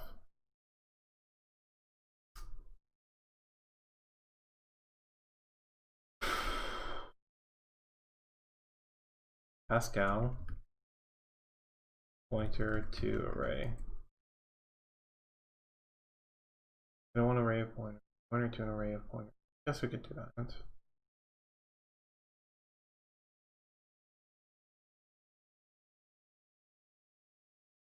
Huh? Oh. Ah. Oh, okay. That? No. Nope. Okay, what if I just do that? Okay, so later. Oh, wait a minute. What is this? 893?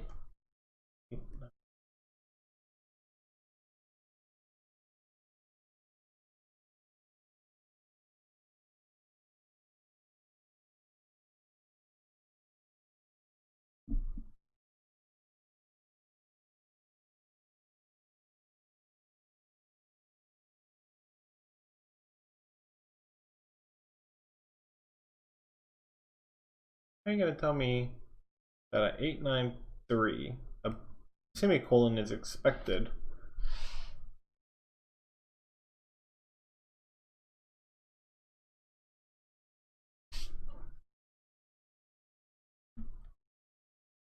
893.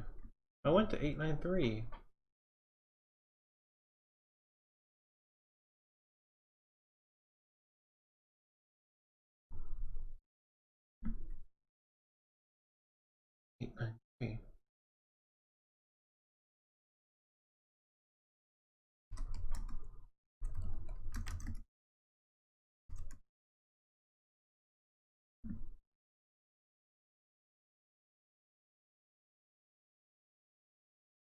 Okay, so it's definitely in this. Oh, that's right. Okay. Needs to be settings. 3. Type mismatch.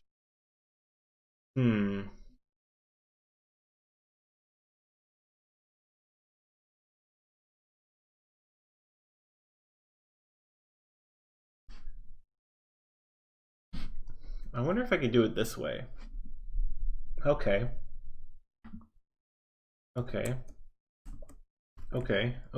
I think I'm getting it.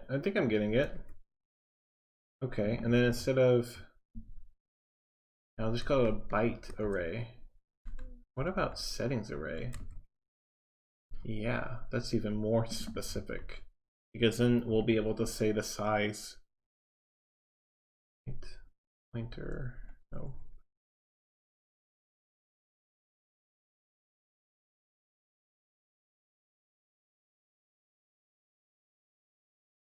Yeah, there we go. Oh, what if we 883?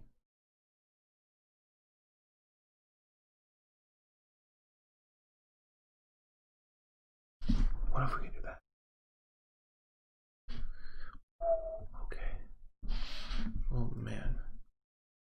Type mismatch 895? No, you ain't. Oh snap! Look at that.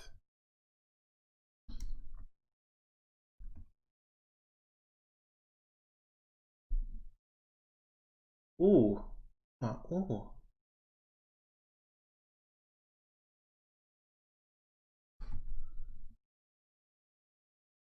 Ooh. Oh, baby. Oh, baby. Okay. Okay. So we have here writing some stuff. Instead of level, or current level, I should say, I'll do max level. And then instead of step, we'll do sound. And we'll be able to see if we can read what we just wrote. And, well, okay, I'll explain in a minute.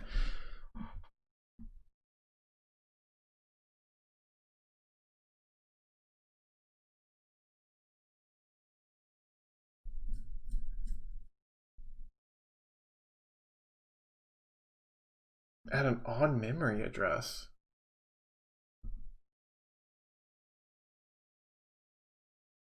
Dang it. Okay, well, it looks like we're still running into the same issue.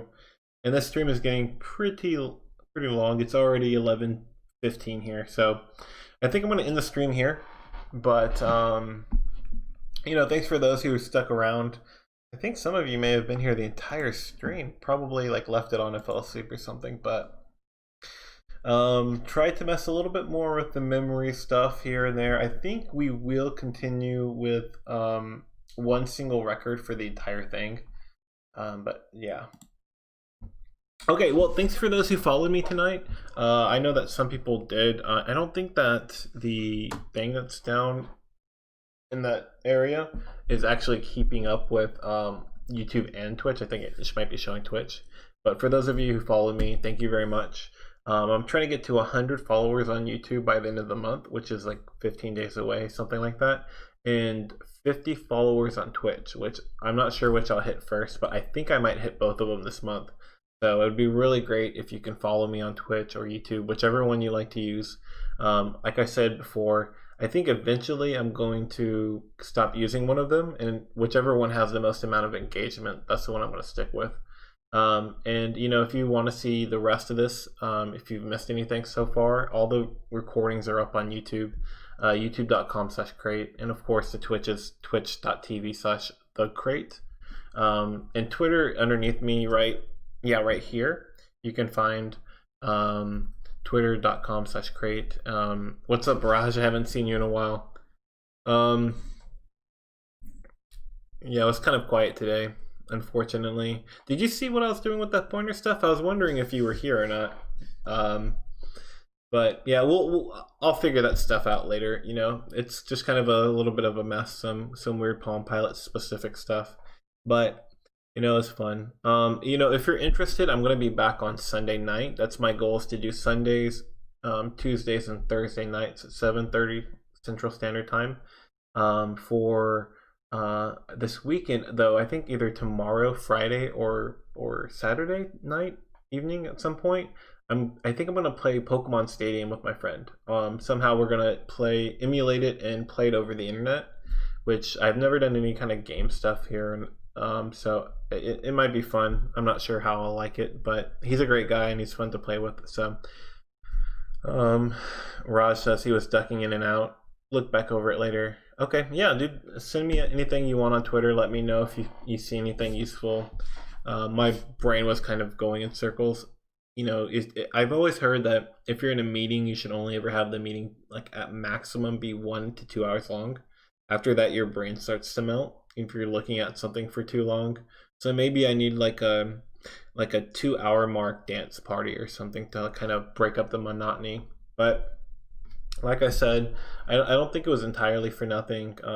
There's some interesting stuff at the beginning with the graphic stuff. So overall, I think with yesterday, what I did on my own, plus today, I think it's, you know, enough progress. So I still think, even though we're at 75%, I still think that, you know, the next 2 streams will be done with it. And there's some stuff I'm going to do on my own that I'm planning on to kind of wrap it up.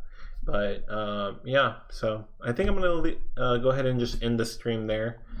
Last time I tried to raid somebody, but I'm not gonna raid anybody tonight. I'm just gonna go ahead and say sayonara, and for those of you who came, just thanks again. I appreciate it. So